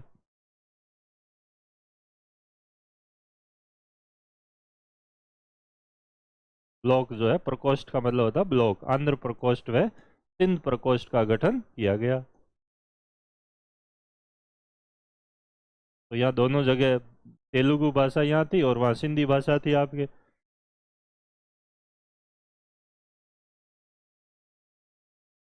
लेकिन इसमें जो सबसे महत्वपूर्ण पड़ाव आता है वो आप सभी पढ़ चुके हो आपके स्वतंत्रता आंदोलन में, वो है 1920 ईस्वी का कांग्रेस का नागपुर अधिवेशन, वार्षिक अधिवेशन। तो अब तक का सबसे बड़ा अधिवेशन कांग्रेस का यही था आपके। और इसमें जो नीतिगत निर्णय लिए गए वो आज तक जो है हमें दिखाई देते हैं। जैसे 15 सदस्यीय वर्किंग कमेटी, भाषाई आधार पर प्रांतीय जो कमेटियां थी उनकी बात की गई थी, सदस्यता शुल्क निर्धारित किया गया 4 आना। ठीक है, तो इससे कांग्रेस का जो सामाजिक आधार है बहुत ज़्यादा मजबूत हुआ। तो विजय राघवाचारी या वी राघवाचारी जो थे वो इस सेशन के आपके अध्यक्ष थे और इसी अधिवेशन में जो है गांधी जी के असहयोग के प्रस्ताव को भी स्वीकार किया गया था। तो वो जो और यहाँ ये सारे जो सुझाव थे इसमें से अधिकतर गांधी जी द्वारा ही सुझाए गए थे आपके। तो यहाँ पे प्रांतीय समितियों के गठन की बात की गई थी और गांधी जी ने इस चीज़ों का स्वागत किया था। इसमें अपन यूँ लिख सकते हैं, भाषाई आधार पर कांग्रेस की प्रांतीय समितियों का गठन का निर्णय। तो ये हिंदी भाषा के विकास में भी ये अधिवेशन महत्वपूर्ण भूमिका निभाता है, क्योंकि अधिकतर जो है हिंदी को ही भाषा आपके रूप में स्वीकार किया गया था। लेकिन जहाँ पे प्रांतीय भाषाएं जो पॉपुलर थी जैसे आंध्र प्रकोष्ठ, तो वहाँ उन स्थानीय भाषाओं को भी महत्व दिया गया आपके। तो ये सारी चीज़ें चले, यानी कि अब कांग्रेस भाषा के आधार पर प्रांतों के गठन की बात कर रही थी। 1937 तक यही चीज़ें चलती रही। 1937 में पंडित नेहरू जी ने भी यही कहा था कि देसी भाषाओं को वर्नाकुलर भाषा कहना और ये सब चीज़ें तो एक तरह से अपमान है इनका, ये नादान किस्म के लोग बोले ऐसी बात बोलते हैं, जबकि भाषा में तो एक समृद्ध विरासत रहती है और वो जीवित भाषा एक धड़कती हुई चीज़ के समान है। इतना बड़ा स्टेटमेंट जो है उन्होंने 1937 में दिया, लेकिन 47 तक आते आते उनके विचारों में बदलाव आ चुके थे, क्योंकि अब धर्म के नाम पर जो विभाजन की बातें हो रही थी, तो नेहरू जी चिंतित थे कि कहीं भाषा के आधार पर भी इस तरह का विभाजन नहीं हो जाए और देश का बालकनीकरण नहीं हो जाए। तो फिर अब 1947 में उन्होंने भाषाई आधार पर राज्यों के गठन की बात को अस्वीकार कर दिया, और कांग्रेस ने भी 1948 में जो पट्टाभी सीतारमैया की अध्यक्षता में आपके जयपुर अधिवेशन हुआ, उसमें भी भाषाई आधार पर राज्यों की मांग का खंडन किया गया और विरोध किया गया। तो 48 में कांग्रेस बिल्कुल इस चीज़ के लिए आपके कमिटेड थी कि भाषाई आधार पर राज्यों का गठन नहीं होना चाहिए, यानी कि जो 1917 में चीज़ शुरू हुई 30 साल बाद जो है इसकी बिल्कुल उल्टी हो चुकी थी 1947 में। ठीक है, और इवन जो गांधी जी थे उनके विचारों में भी अब बदलाव देखने को मिलता। हालांकि उन्होंने भाषा के आधार पर अभी भी समर्थन करने की बात कही थी, लेकिन वो भी संशय में थे कि इससे जो है हमें और नए विभाजन ना झेलने पड़ जाए। तो इस तरह की सारी चीज़ें आपके हो रही थी। तो कांग्रेस ने 1948 में जो जयपुर अधिवेशन हुआ वहाँ पे एक समिति बनाई आपके, उसका नाम है जेवीपी।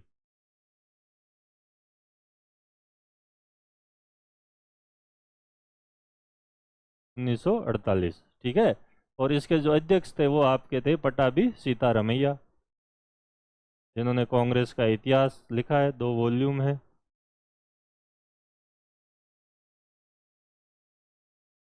पट्टाभी की हार मेरी हार, गांधी जी के पूरे सहयोगी थे आपके वो पट्टाभी सीतारमैया, ठीक है ना। तो आपके इस अधिवेशन में यह निर्णय, क्योंकि दिसंबर में अधिवेशन हुआ आपके, तो दिसंबर 1948 में यह निर्णय हुआ कि एक त्रिसदस्यीय समिति बनाई जाए।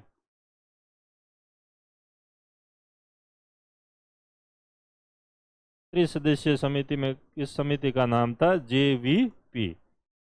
जे का मतलब जवाहरलाल नेहरू, तो श्री जवाहरलाल नेहरू। यहाँ पे वी का मतलब श्री वल्लभ भाई पटेल।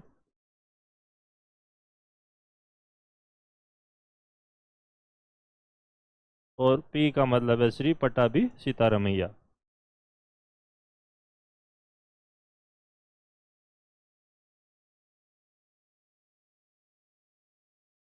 तो ये आपके समिति बनी, इसको जेवीपी समिति कहते हैं आपके, ठीक है ना। और अप्रैल 1949 में इसने अपनी रिपोर्ट प्रस्तुत की आपके इस समिति ने।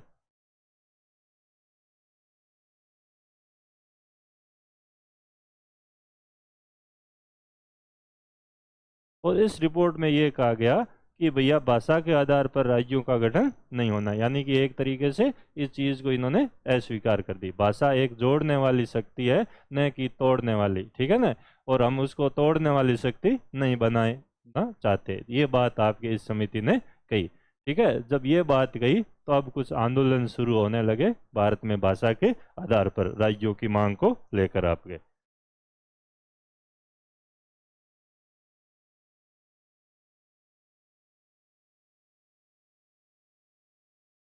और आपके पंजाब में आंदोलन चला तारा सिंह के नेतृत्व में। तो एक तो यहाँ पे चला आपके पंजाब में, और यहाँ पे तारा सिंह थे, अकाली दल जो है वो आपके शिरोमणि अकाली जो आपके कमेटी थी उनके द्वारा बनाया गया जो दल था, ठीक है ना। तो तारा सिंह का अकाली दल था, और इन्होंने कहा कि भैया पंजाबी या गुरुमुखी जो हमारी लिपि है उसके आधार पर पंजाब राज्य का गठन किया जाए, ठीक है। और यह एक तरीके से हिंदू प्रभुत्व के खिलाफ आंदोलन चलाया गया था सिख राज्य के द्वारा आपके।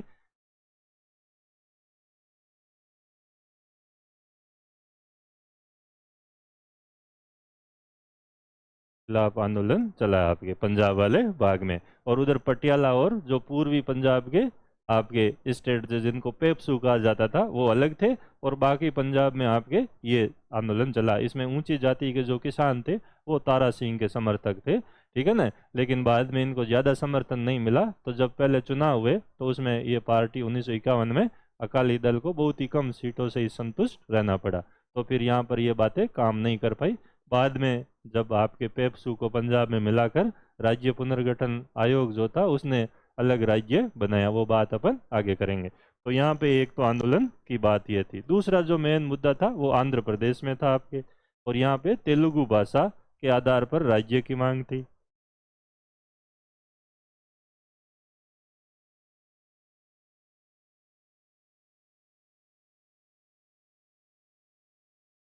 आधार पर राज्य की मांग की जा रही थी। तो यहाँ पे तेलुगु भाषी लोगों ने आंदोलन चलाया, क्योंकि ये आंध्र प्रदेश तमिलनाडु में आता था। उस समय मद्रास जो प्रेसिडेंसी थी, मद्रास जो प्रांत था उसी का एक भाग था आपके, और तेलुगु भाषा के लोग अलग राज्य की मांग कर रहे थे आपके। तो 1951 में यहाँ पे एक कांग्रेस की सदस्य थे, पहले सीताराम नाम था,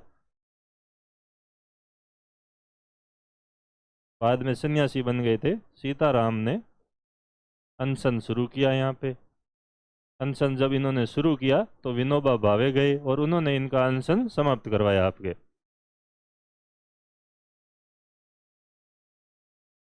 विनोबा भावे द्वारा अनशन समाप्त कराया गया।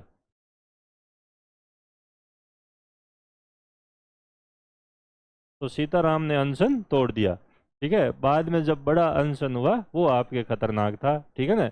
और आंध्र प्रदेश के जो भी आंदोलनकारी थे वो दो लोगों से ज़्यादा नाराज थे, एक तो नेहरू जी से और एक सी राजगोपालाचारी जो उस समय आपके मद्रास के सीएम थे। तो इन दोनों लोगों को तो देखना ही नहीं चाहते थे, क्योंकि उनको लग रहा था कि ये लोग भाषा के आधार पर हमारे राज्य की मांग को स्वीकार नहीं कर रहे हैं। ठीक है, इसी बीच 19 अक्टूबर को नई घटना हुई आपके, 1952 को।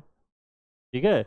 और आपके यहाँ पे एक नेता थे, छोटे मोटे नेता थे, वो उस समय बड़े नेता नहीं थे। सीताराम बड़े नेता थे, और उनके एक तरह से आप ये कह सकते हो अनुयायी थे पोट्टी श्री रामल्लू। तो पोट्टी श्री रामल्लू जो थे,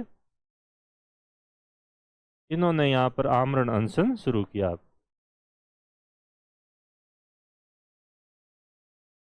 ये भूख हड़ताल पर बैठ गए कि हमारा अलग राज्य भाषा के आधार पर होना चाहिए। और ये डेट याद रखनी है, क्योंकि प्रीलिम्स में भी आपको प्रश्न पूछते हैं। 58 दिन तक इन्होंने भूख हड़ताल की, और आपके 58वें दिन यानी कि 15 दिसंबर को आपके इनकी मृत्यु हो गई।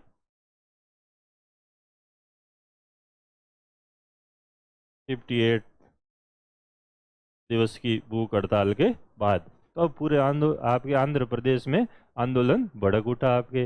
वहाँ कम्युनिस्टों को तो पहले ही सपोर्ट मिल रहा था। ठीक है ना। और अब आपके वहाँ पर जो है इस तरह की और चीज़ें होने लगी, तो भारत सरकार चिंतित हो गई, और इनकी मृत्यु के 2 दिन बाद ही जो है आपके तेलुगु भाषा के आधार पर नए राज्य के गठन की घोषणा कर दी गई, यानी 17 दिसंबर को ही आपके। और ये जो पोट्टी श्री रामल्लू थे, ये गांधी जी के भी साथ रहे थे आपके, और साबरमती आश्रम में भी इन्होंने काफी हद तक समय बिताया था। ठीक है ना। तो एक तरह से उनके भी शिष्य थे। भावे विनोबा भावे का भी प्रभाव था इन पे, और आपके सीताराम जी का भी प्रभाव था। तो इस तरह के व्यक्ति थे। ठीक है ना। तो ये सारी चीजें जो है आपके हुई। फिर सरकार ने कानूनी तौर पर 1 अक्टूबर 1953 को आंध्र राज्य के गठन की घोषणा की आपने। तो ये डेट तो आपके, वो तो आपके मौखिक घोषणा थी उनकी मृत्यु के 2 दिन बाद, और ये कानूनन विधिवत जो घोषणा थी वो आपके थी 1 अक्टूबर 1953। और संयोग की बात ये थी, आंध्र प्रदेश राज्य की घोषणा और इसका जो उद्घाटन है वो जो भाषाई आधार पर राज्यों के विरोधी थे जवाहरलाल नेहरू पंडित जी, उन्होंने ही आपके इसका उद्घाटन किया। ठीक है। तो ये सारे घटनाक्रम हुए। अब जब आंध्र प्रदेश बन गया तो पूरे भारत में भाषा के आधार पर, उधर महाराष्ट्र में चीज़ें शुरू हो गई आपके, मुंबई को लेकर चीज़ें शुरू हो गई। ठीक है, कन्नड़ भाषा को लेकर चीज़ें शुरू हो गई, उड़ीसा वालों ने अलग से वहाँ पे उड़िया आंदोलन शुरू हो गया। तो इस तरह के पूरे भारत में अब भाषाई आधार पर नए राज्यों की आपके मांग होने लगी। तो सरकार को अब राज्य पुनर्गठन आयोग की बात करनी पड़ी। ठीक है ना, कि हम एक ऐसा आयोग बनाएंगे। इससे पहले जो है सरकार ने जो है आपके ये जितने भी आपके राज्य थे, देशी रियासतें थी, ठीक है ना, आज़ादी के बाद इनको 4 श्रेणियों में जो है आपके रखा था। ठीक है ना। तो स्वतंत्रता के बाद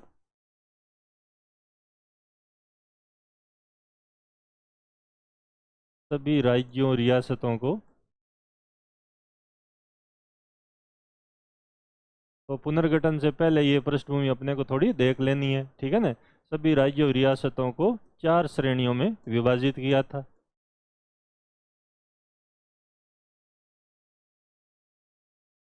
चार श्रेणियों में विभाजित किया था। ABCD, ए बे से द। आप लोगों ने पढ़ा है ये, ठीक है, परीक्षा में भी पूछते हैं। तो ए बे से और द में सिर्फ एक अंडमान निकोबार था आपके।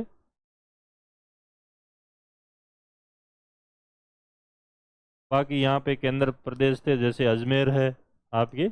ये वाले जो थे सी में थे, हिमाचल प्रदेश हुआ, ठीक है ना। आपके ये वाले जो भाग तीसरे श्रेणी में थे, भोपाल हुआ, कुर्ग हुआ, ठीक है ना। जो प्रत्यक्ष नियंत्रण वाले कुछ भाग थे वो हुआ है, हिमाचल हुआ आपके, ये इसमें थे। बाकी अपना राजस्थान वगैरह ये इसमें थे आपके, जहाँ पे अभी तक जो है पूरी तरीके से इन इकाइयों की गठन की बात हुई नहीं थी, क्योंकि देशी रियासतें थी। यानी कि जो रियासतों से विलय करके बनाए गए थे राज्य, वो आपके ब और स में थे। और आपके इसमें जैसे मणिपुर वगैरह है, ठीक है ना, कच्छ है, ये सारे आपके इसमें थे। सौराष्ट्र वाला भाग है। बाकी जो आपके जहाँ पे रियासतें बड़ी बड़ी थी वो इसमें थी, ठीक है ना, दूसरी श्रेणी में, जैसे हैदराबाद है, जम्मू कश्मीर है, पेप्सू है, पटियाला वगैरह। Patiala and east Punjab state जो थे यूनियन, वो उसको पेप्सू कहा जाता है आपके, ठीक है ना। त्रावणकोर है, कोचीन है, ये सारे इसमें आपके आते। त्रावणकोर हुआ, कोचीन हुआ, ये ठीक है। और कच्छ सौराष्ट्र जो है वो आपके सी में था, ये इसमें थे। बाकी जो ब्रिटिश प्रांत थे, जो आपके 11 प्रांत बड़े थे, वो आपके ए में थे, ठीक है ना। उसमें आपको सभी को पता ही है कौन से थे, जैसे असम है, बिहार है, उड़ीसा है, पश्चिम बंगाल है, उत्तर प्रदेश था आपके, ठीक है। उस समय जैसे मध्य आपके भाग है, मध्य प्रदेश के नाम से जाना जाता है, बम्बई है, मद्रास है, ये इसमें थे। मुंबई है, मद्रास है, ठीक है ना। तो ये आपके इसमें आते थे। तो ये एक तो ये हुआ आपके। बाकी जो पंजाब था वो इसमें था, पेप्सू इसमें था, क्योंकि ये रियासतें थी। और बाकी जो पंजाब वाला भाग इसमें था। पश्चिम पंजाब तो पाकिस्तान में चला गया था, पूर्वी पंजाब अपने यहाँ था, और उसका भी जो पूर्वी भाग था वो आपके पेप्सू था। तो ये स्थिति थी आपके। आपके जो मेंस में एक प्रश्न आया हुआ है कि राज्य पुनर्गठन आयोग जो है उसने आपके किस तरीके से भारत का एकीकरण करने में मदद की। तो एकीकरण ये किया कि ये श्रेणियां जो थी वो आपके समाप्त कर दी। तो इससे जो है हमारा एकीकरण मजबूत हुआ, ठीक है ना। तो देश की अखंडता एकता में ये चीजें, इनका महत्वपूर्ण योगदान माना जाता है। तो आप इतने लिख दोगे तो भी खूब है, ठीक है ना। बाकी इसमें त्रिपुरा भी आप लिख सकते हो, मणिपुर वगैरह ये थे। और अंडमान निकोबार जो था वो आपके इसमें था। तो ये आपके बनाया गया था, ठीक है ना। तो ये चारों में जो विभाजन था वो आपके इनकी जनसंख्या, आकार, आर्थिक संसाधन, इनको लेकर अंतर था। कोई एक तरह से आपके जो हम यूं कह सकते हैं कि इनमें कोई सामंजस्यता नहीं थी, ठीक है ना। एक तरह से अराजकता वाली स्थिति थी ये चारों श्रेणियां। और ये राष्ट्रीय एकीकरण के खिलाफ थी, क्योंकि यहाँ अलग चीजें चल रही थी, इनका अलग दायरा था, इनका अलग दायरा था। शासन प्रणालियाँ, कानून वगैरह भी वही थे, कई जगह रियासतों वाले जो थे वो चल रहे थे। तो इस तरीके से पूरी तरीके से एकीकरण नहीं हो पाया। कहीं पे ऐसी जो आपके इलाके थे, जो जैसे अपने राजस्थान की एकीकरण को ले ले, कुछ इलाके किसी में जा रहे थे, कोई दूसरे में जा रहे थे, तो फिर आपके वो सारी चीज़ें 56 में जाकर आपके तय हुई, ठीक है ना। तो ये सारी स्थितियाँ थी। और कांग्रेस की जो JVP कमेटी थी वो तो कह ही चुकी थी कि भाषा के आधार पर हम राज्यों के गठन की बात नहीं करेंगे, ठीक है ना। और इसी बीच है आपके सरकार ने 1948 में दर आयोग बताया, आपके दर आयोग का गठन किया। ये दर साहब इलाहाबाद हाई कोर्ट के आपके न्यायाधीश थे आपके, ठीक है ना। तो दर आयोग जो था वो आपके 48 में बना, ठीक है ना। तो अध्यक्ष जो थे वो एस के दर थे।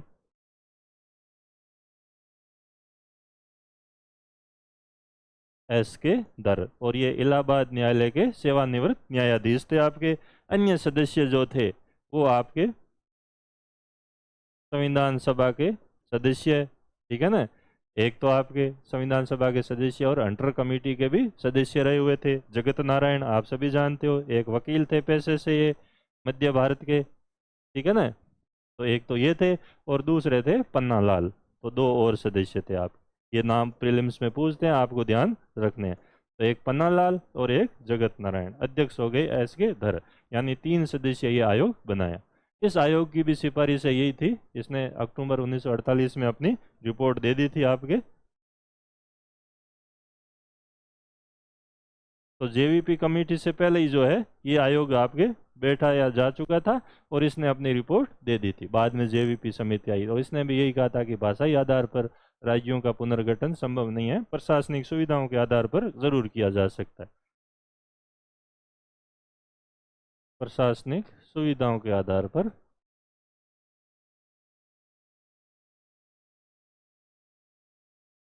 पुनर्गठन संभव है।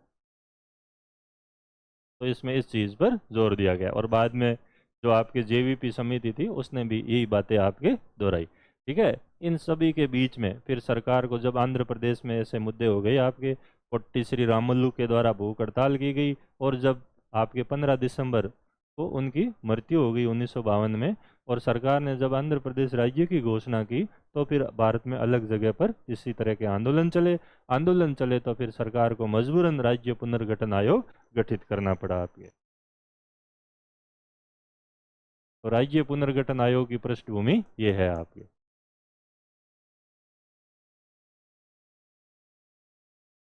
और ये राज्य पुनर्गठन आयोग जो है इसका जो गठन हुआ वो आपके 22 दिसंबर को हुआ। सरकारी जो गजट है उसमें यही तारीख है आपके 1953 में। और इसने जो अपनी रिपोर्ट है वो आपके 30 सितंबर 1955 को प्रस्तुत की। 30 सितंबर 1955 को प्रतिवेदन प्रस्तुत किया और सरकार ने इसी के आधार पर फिर अधिनियम पारित किया आपके।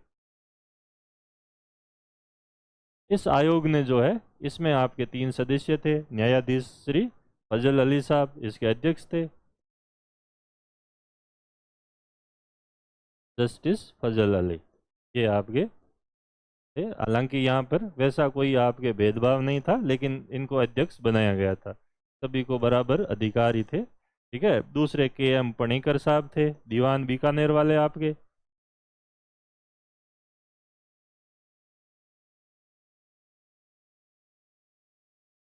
पणिकर या पणिकर का ये एक इतिहासकार थे, पहले दीवान प्रशासनिक अधिकारी रह चुके थे। ठीक है ना। और तीसरे थे श्री हृदयनाथ कुंजरू, एच.एन. कुंजरू, हृदयनाथ कुंजरू। और जो ये समाज सेवी थे आपके। कांग्रेस से इन तीनों का कोई संबंध नहीं था। ठीक है। और ये एक किसी एग्जाम में आपके क्वेश्चन भी पूछा हुआ है कि इनका कांग्रेस से संबंध था या नहीं था। तीनों का ही नहीं था आपके कोई संबंध। ठीक है। ये आपके गुहा साहब ने आज आपके गांधी जी के बाद के भारत में स्पष्ट लिख रखा है कि इन तीनों का संबंध जो है वो आपके नहीं था। तो ये आपके 3 लोग जो थे वो इस आयोग के सदस्य थे। इस आयोग ने क्या रिकमेंडेशंस की? इसने कहा कि भाई आपके सभी राज्यों को संवैधानिक रूप से समान माना जाए और ए व बी श्रेणी को समाप्त कर दिया जाए। ठीक है। और उनको समाप्त करके 16 राज्य बनाए जाए। तो इसमें जो श्रेणियों का वाला भाग था, सिस्टम था, वो आपके समाप्त किया गया। तो इससे देश का एकीकरण हुआ और देश की अखंडता मजबूत हुई। रिकमेंडेशंस है या इसमें प्रतिवेदन क्या था आपके?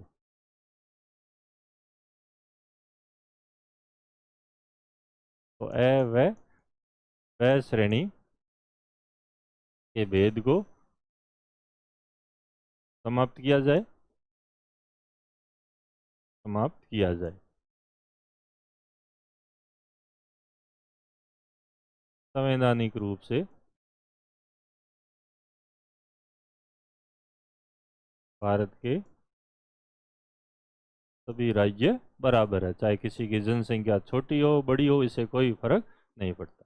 ठीक है। तो इस तरह की कोई कैटेगराइजेशन हमें नहीं करना, उसमें कोई भेद नहीं रखना, कोई डिस्क्रिमिनेशन नहीं रखना है और इस आधार पर 16 राज्य रखे जाए।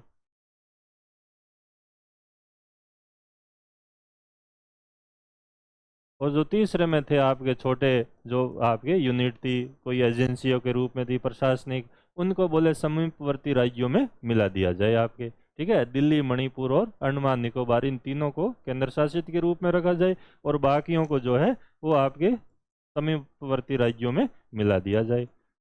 तो स श्रेणी के राज्यों को समीपवर्ती बड़े राज्यों में या छोटे जो भी है समीपवर्ती राज्यों में मिला दिया जाए, राज्यों में मिला दिया जाए। ठीक है, और 3 केंद्र शासित रखने हैं, दिल्ली, अंडमान निकोबार। ठीक है, अभी तक जो है आपके लक्षद्वीप वाली बात इसमें शामिल नहीं थी, बाद में उसको अलग से किया गया था। ठीक है ना, तो दिल्ली, अंडमान निकोबार और मणिपुर, ये 3 जो है यूटी के रूप में हो, केंद्र शासित प्रदेश हो। तो ये बात जो है वो आपकी इसमें कही गई। ठीक है ना, तो ये थी पंजाब, और जो बाकी जो चीज़ें थी आपके पंजाब के बारे में, बम्बई के बारे में, बोले उनको द्विभाषी राज्य माना जाए। वहाँ जो भाषाएं बोली जाती है हिंदी है और एक मराठी है बम्बई में, और पंजाब में आपके सिख भाषा जो आपके वो और आपके गुरुमुखी लिपि उसको मान्यता दी जाए और हिंदी भाषा को माना जाए। तो उसमें ये बात कही गई कि मद्रास व बम्बई को द्विभाषी राज्य माना जाए। आपके पंजाबी को एक तरीके से मान्यता दी गई। ठीक है ना, पंजाब व बम्बई को द्विभाषी राज्य माना जाए, यानी कि यहाँ पे तो मराठी और हिंदी, और यहाँ पे पंजाबी और हिंदी, तो इनको मान्यता दी जाए आप। ठीक है, तो दोनों भाषा ही रहेगी आपकी। तो ये बात जो है वो आपकी इसमें की गई। ठीक है ना, और ये कहा गया कि राज्यपाल है वो ये निर्णय लेंगे कि मातृभाषा संबंधी अधिकारों की रक्षा कैसी की जाए। ठीक है ना, तो ये राज्यपालों को अधिकार दिया गया, राज्यपालों को अधिकार दिया गया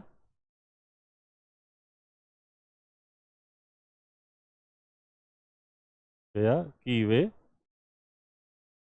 मातृभाषा संबंधी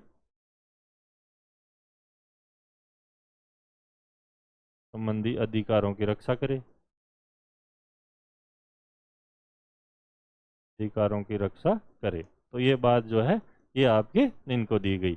और इसी तरीके से कहा गया कि दक्षिण भारत में एक हिंदी विश्वविद्यालय की स्थापना की जाए आपके। ठीक है ना, तो वो आपके केंद्र सरकार जो है वो करेगी, और आपकी हिंदी के साथ अंग्रेजी का भी विश्वविद्यालयों में प्रयोग जारी रहे। तो यानी कि एक या दो भाषा उस पर ही आपके मेन जोर यहाँ पे था। ठीक है ना, तो इस तरीके की बातें थी। तो ये भी आप इसमें जोड़ सकते हो कि दक्षिण भारत में एक हिंदी विश्वविद्यालय की स्थापना की जाए, और विश्वविद्यालयों में अंग्रेजी और हिंदी दोनों भाषाओं में शिक्षा दी जाए, और राज्य लोक सेवा आयोग का गठन भी इस प्रकार करे कि वो अन्य राज्यों की भी सेवा कर सके, और उसके सदस्य राष्ट्रपति द्वारा नियुक्त हो। तो ये सारी बातें जो थी वो थी राज्य लोक सेवा आयोग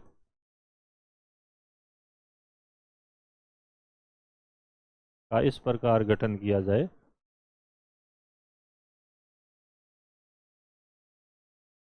जाए कि वे अन्य राज्यों का सहयोग करे,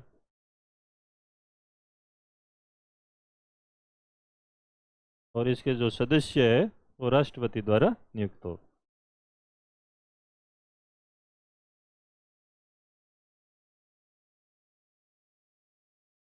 तो ये बातें जो थी वो आपकी इसमें की गई। ठीक है ना, तो इसका जो है, लेकिन इस आयोग की खूब सारी आलोचना हुई, क्योंकि भाषाई आधार पर इसने भी चीज़ें खारिज कर ली, और आंध्र प्रदेश की बात तय हो चुकी थी। तो अब महाराष्ट्र में मराठी क्षेत्रों में विवाद होने शुरू हुए आपके। महाराष्ट्र में आंदोलन चला, वहाँ पे ये जो गाडगिल वगैरह नेता थे, इन्होंने जो है संयुक्त मुंबई की बात कही, क्योंकि कई इलाके जो दक्षिणी भाग थे वो आपके नए विदर्भ राज्य के अंदर शामिल करने की बातें की गई। नागपुर को अलग से बातें हो रही थी कि उसको अलग से मध्य भारत में शामिल किया जाए।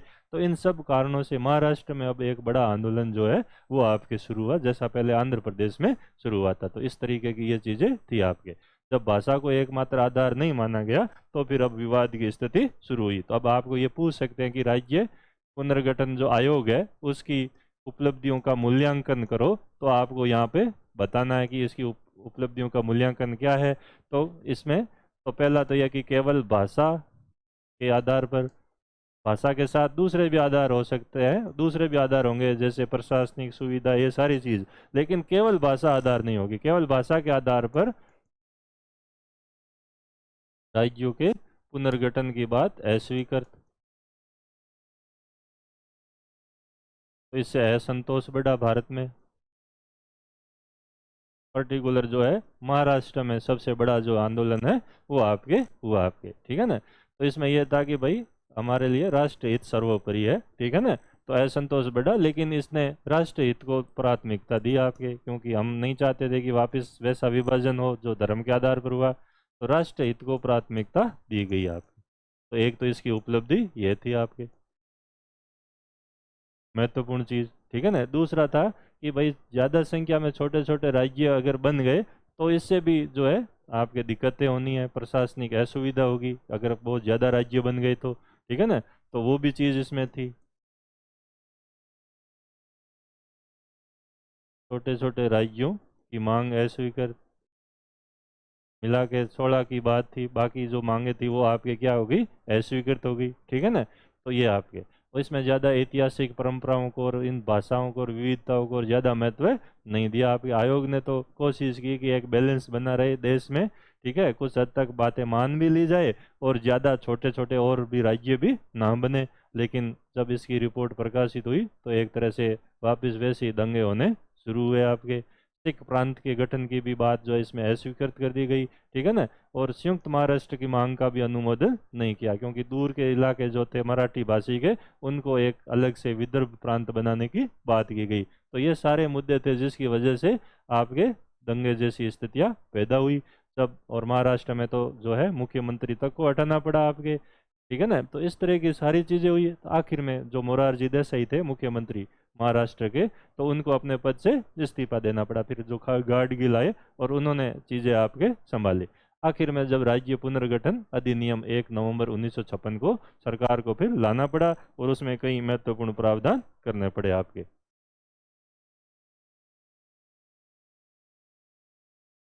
तो आयोग की कई चीजें इसमें जो है आपके नहीं मानी गई, पुनर्गठन अधिनियम।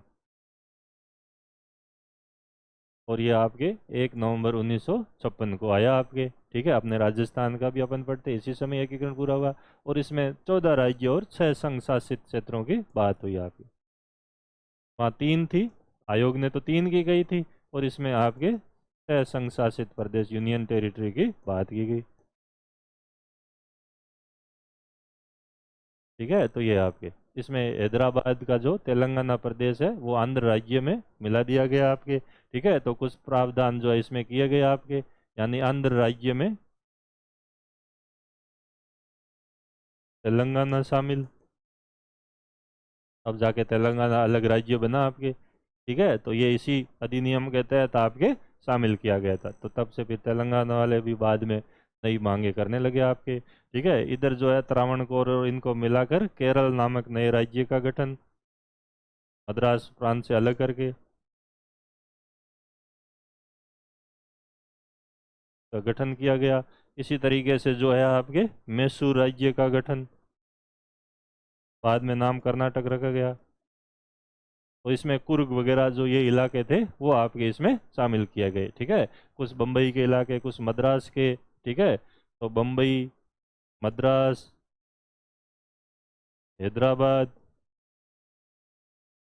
व कुर्ग के जो कन्नड़ भाषी क्षेत्र थे, कुर्ग के कन्नड़ भाषी क्षेत्र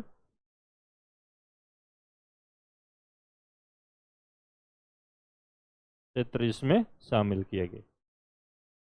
तो ये सारी चीज़ें आपके बाद में जो मैसूर राज्य जो था वो आपके उसका नाम जो है कर्नाटक कर दिया गया। पहले कर्नाटक नहीं था, इसको मैसूर के नाम से ही जाना जाता था, ठीक है ना। तो ये बात आपके, तो 1973 में जाके इसका नाम कर्नाटक हुआ आपके।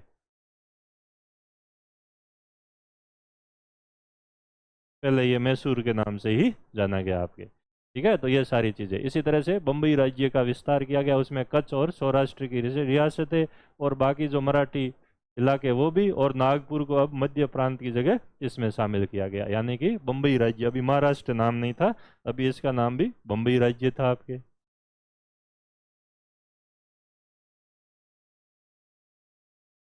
ये आपके 3 नंबर है, ये 4। तो अभी गुजरात को इसी में ही शामिल रखा गया, तो फिर गुजरात के लोगों ने विरोध करना शुरू किया, तो बाद में फिर जो है गुजरात भी भाषा के आधार पर अलग किया गया आपके, ठीक है ना। तो इसमें कच्छ, सौराष्ट्र यानी जो गुजरात वाले इलाके थे वो इसमें शामिल किए गए आपके। तो एक तो कच्छ था, एक सौराष्ट्र था, एक आपके नागपुर वाला इलाका था, ठीक है ना। तो ये आपके इसमें शामिल हो गए। तो जहाँ भी मराठी भाषी लोग थे वो आपके, तो इनके आधार पर जो राज्य बने आपके, जैसे जो 16 राज्य थे उसमें एक तो था आंध्र प्रदेश, दूसरा था असम, तीसरा था आपके बिहार। बिहार के भी कुछ इलाके जो थे वो पश्चिम बंगाल को दिए गए आपके, ठीक है ना। तो वो भी चीज़ें हुई आपके। फिर आपके उड़ीसा जा, मध्य प्रदेश हुआ, उत्तर प्रदेश हुआ आपके, मैसूर हुआ,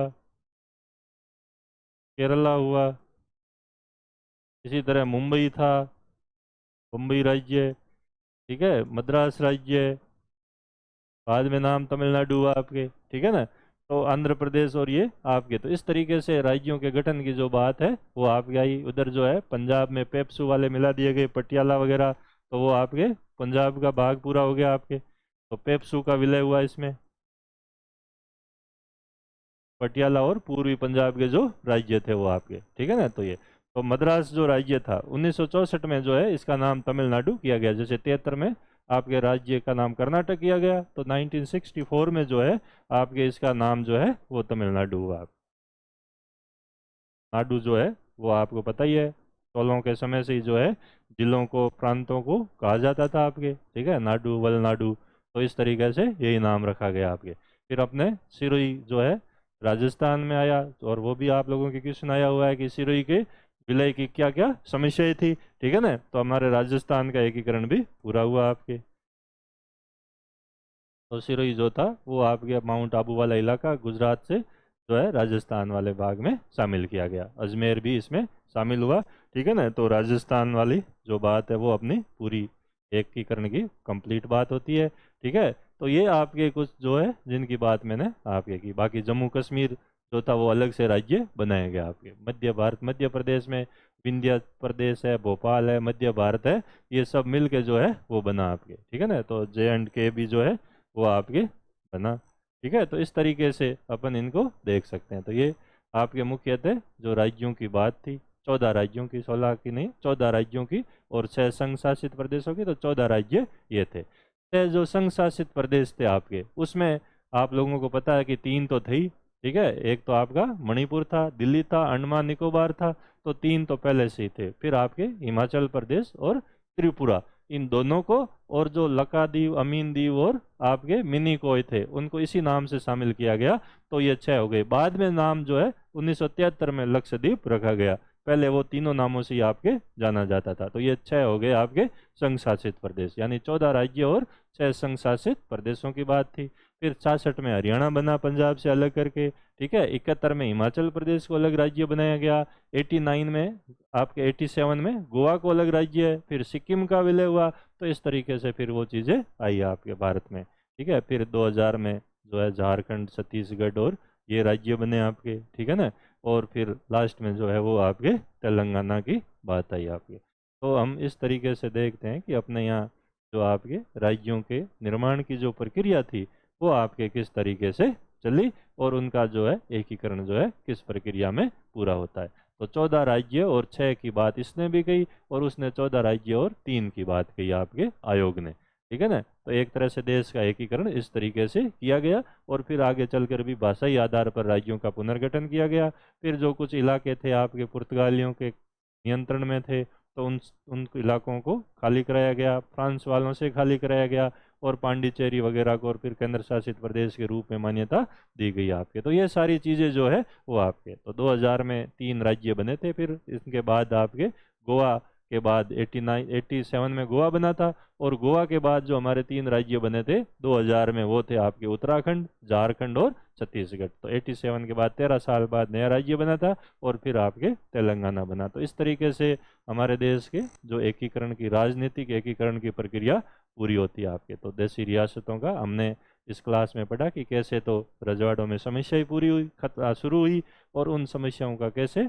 निदान किया गया मेनन साहब और पटेल साहब के द्वारा, और बाद में उन राज्यों को किस तरीके से देश में एक सूत्र में बांधा गया आपके, और जो सांस्कृतिक बहुलता थी उसको हमने किस तरीके से इसके बीच में सामंजस्य स्थापित किया। आज भी क्षेत्रवाद वगैरह ऐसी समस्याएं जो है आपके, अलगाववाद की समस्याएं जो हमारे इस अखंडता को चुनौती देती है, लेकिन भारत सरकार इन चीज़ों से निपटने में सक्षम है, और हम इसी किसी भी तरह की ऐसी जो प्रवृत्तियां जो अलगाववादी है उनको हमने कंट्रोल भी किया है और आगे भी आपके कंट्रोल करते रहेंगे। तो इस क्लास में मेन उद्देश्य ये था कि हमारे भारत में जो भी चीज़ें हुई देशी रियासतों के एकीकरण की, और उसके बाद जो राज्यों का पुनर्गठन किस प्रकार किया गया, वो सारे बिंदु मैंने आपके इस क्लास में आपके लिए है, और कोई भी ऐसी चीज़ नहीं रही है जो आपके इसमें जहाँ पे आप लोगों को लगे कि पीछे रह गई। तो आपको यहाँ पे प्रश्न जो है कई तरह के आपके बन सकते हैं,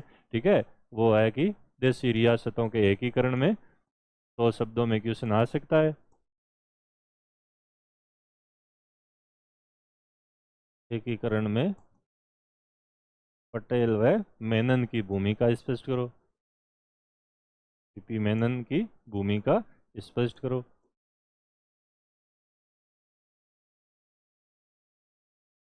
तो 100 शब्द में आपके ये प्रश्न पूछा जा सकता। तो आपको जब से आपके एक राजनीतिक विभाग बना वहाँ से लेकर जो है इनकी पूरी भूमिका आपको बतानी है। इसी तरीके से आपके जूनागढ़, हैदराबाद व जम्मू कश्मीर के विलय संबंधी समस्याएं व उनके निराकरण को स्पष्ट करो। किस तरह से निराकरण किया गया आपके 100 वर्ड्स में, ये भी आपको पूछा जा सकता है। तो अपन बात कर चुके हैं आपके इसी तरीके से, ठीक है। इसी प्रकार से आपके राज्य पुनर्गठन आयोग,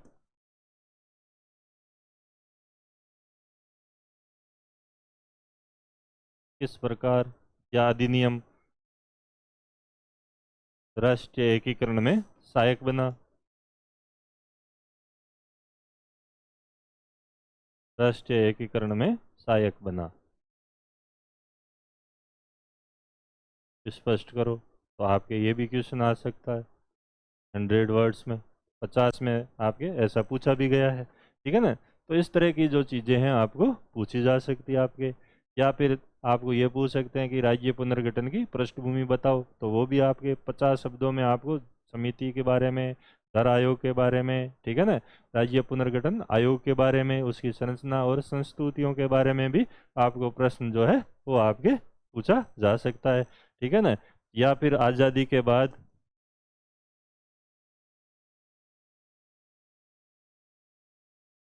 राज्यों के एकीकरण को लेकर,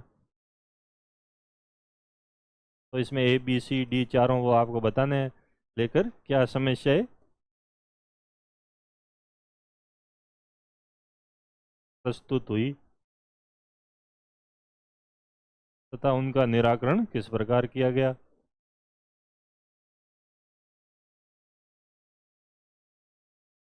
किस प्रकार किया गया। या फिर आपको इंस्ट्रूमेंट ऑफ एक्सेशन और आपके स्टैंड स्टिल एग्रीमेंट में क्या भेद था, ऐसे भी प्रश्न जो है आपके आ सकता है।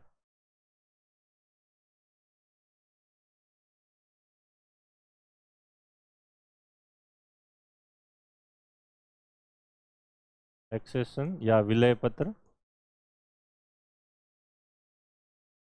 व स्टैंड स्टिल एग्रीमेंट,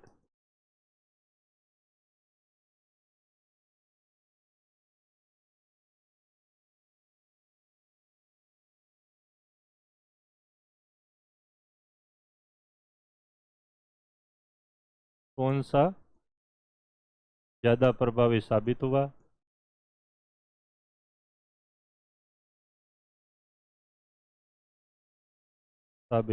समझाओ। तो ये भी आपको 100 शब्दों में पूछा जा सकता है। तो इस तरह के जो है वो आपके प्रश्न बन सकते हैं। तो पूरा आपको समझ में आ गई अब, ठीक है। फिर जो कश्मीर का मुद्दा था वो आईआर का विषय है कि उसको आपके यूएन में क्यों लेके गए नेहरू जी। उस समय की जो परिस्थितियां थी, माउंटबेटन जो था उसी के दबाव के कारण ही हमें वो मुद्दा वहाँ ले जाना पड़ा था, क्योंकि अभी भी माउंटबेटन ही गवर्नर जनरल था 15 अगस्त के बाद भी आपके, ठीक है ना। तो हमें कई सारी चीज़ें वहाँ पे प्रेशर में करनी पड़ी। दूसरा, एक हमारी जो विरासत थी स्वतंत्रता आंदोलन की, और यूएन के हम संस्थापक सदस्यों में से एक थे, तो उन परिस्थितियों में भी हम चाहते थे कि एक वैश्विक मंच जो है उसमें हमारी जो निष्ठा थी और उपनिवेशवाद, रंग भेद और साम्राज्यवादी नीतियों के विरुद्ध जो हमारा संघर्ष था, ठीक है, और हमारे जो पैरामीटर्स थे उनके कारण भी हम मोटिवेट हुए कि हम उस मुद्दे को वहाँ पे ले जाकर निर्णय करवाए आपके। क्योंकि जम्मू कश्मीर का जो मुद्दा इसलिए जटिल हो गया था क्योंकि वहाँ पे राजा जो था वो हिंदू था और अधिकतर जनसंख्या जो थी वो आपके मुस्लिम थी, और जूनागढ़ और हैदराबाद में जो हमने चीज़ें अपनाई थी उसके वो अगेंस्ट जा रही थी। तो वहाँ पर जनमत संग्रह का मुद्दा काफ़ी जटिल हो गया। बाद में भारत ने यह जोर दिया कि भाई जो विस्थापित हो चुके हैं लोग, उनको जब वापस आप वहाँ तक नहीं बसा लेते हो तब तक जनमत संग्रह संभव नहीं है। और जो अब्दुल्ला साहब थे वो एक तरह से भारत सरकार के शुरुआत में पक्ष में ही रहे आपके। बाद में जब अपस्पार वगैरह ये सारी चीज़ें आती है तो ये चीज़ें जो है वो आपके उनको थोड़ा सा अलगाववादी के तौर पर जो है उनकी भूमिका जो है वो संशय के तौर पर उभर कर सामने आती है। तो वो सारे मुद्दे जो है वो कश्मीर को लेकर जो विवाद है वो आपके उसमें अपन देख सकते हैं, ठीक है ना। तो एक तरीके से सारी बात अपन ने यहाँ पे की। आपके जो भी मुद्दे थे मैंने आप लोगों को सारे समझाए किस तरीके से क्या क्या चीज़ है, ठीक है। और ये जो 3 चीज़ें आपको ध्यान रखनी है, एक तो आपके स्कॉलरशिप टेस्ट जो भी लोग मेंस दे रहे हैं, ठीक है, वो आपके बाद में जब आपके पेपर बढ़िया दो, भगवान करे अच्छा हो, लेकिन आप लोगों को लगता है, कईयों को डाउट हो कि पेपर ठीक नहीं होगा या ठीक नहीं हो रहा है, तो वो भी इस चीज़ का फ़ायदा ले सकते हैं। दूसरा, आपके ये जो हमारा अग्निबाण बैच है ये फाउंडेशन बैच है, इसमें आपको प्रीलिम्स और मेंस दोनों की तैयारी करवाएंगे। 2 साल तक इसकी वैलिडिटी रहेगी आपके फाउंडेशन की, और इसी तरीके से क्वेश्चन आंसर पैटर्न पे आप लोगों को पूरा पढ़ाएंगे, मेंस का पूरा टॉपिक समझाएंगे, और फिर जैसे जो जो प्रश्न बन सकते हैं उन सब प्रश्नों को आपको सॉल्व करवाएंगे, ठीक है, ताकि आप लोग बिल्कुल तैयार रहे। ये जो स्वर्णगिरी बैच है ये हमारा प्रीलिम्स का बैच होगा, 9 जुलाई से शुरू हो रहा है, और इसमें जो है आपको प्रीलिम्स के जो भी टॉपिक्स है वो हम करवाएंगे, सब्जेक्ट करवाएंगे, लेकिन उनको प्री और मेंस दोनों हिसाब से करवाएंगे ताकि आपको मेंस में सहूलियत रहे। तो ये सारी बातें आप लोगों को ध्यान में रखनी है। आप लोग जुड़े रहिए, इसी तरह की और भी क्लासें आप लोगों के लिए लेकर आएंगे जो एनालिटिकल अप्रोच से होगी और आप लोगों को फ़ायदा होगा, ठीक है ना। सिर्फ तथ्य पढ़ना ही सिविल सेवा आपको क्लियर नहीं करवाता है, उसके लिए थोड़ा सा आपको आलोचनात्मक दृष्टिकोण और एक एनालिटिकल अप्रोच रखना होता है, ठीक है, तो उससे आपको सफलता मिलती है, ठीक है। Thank you.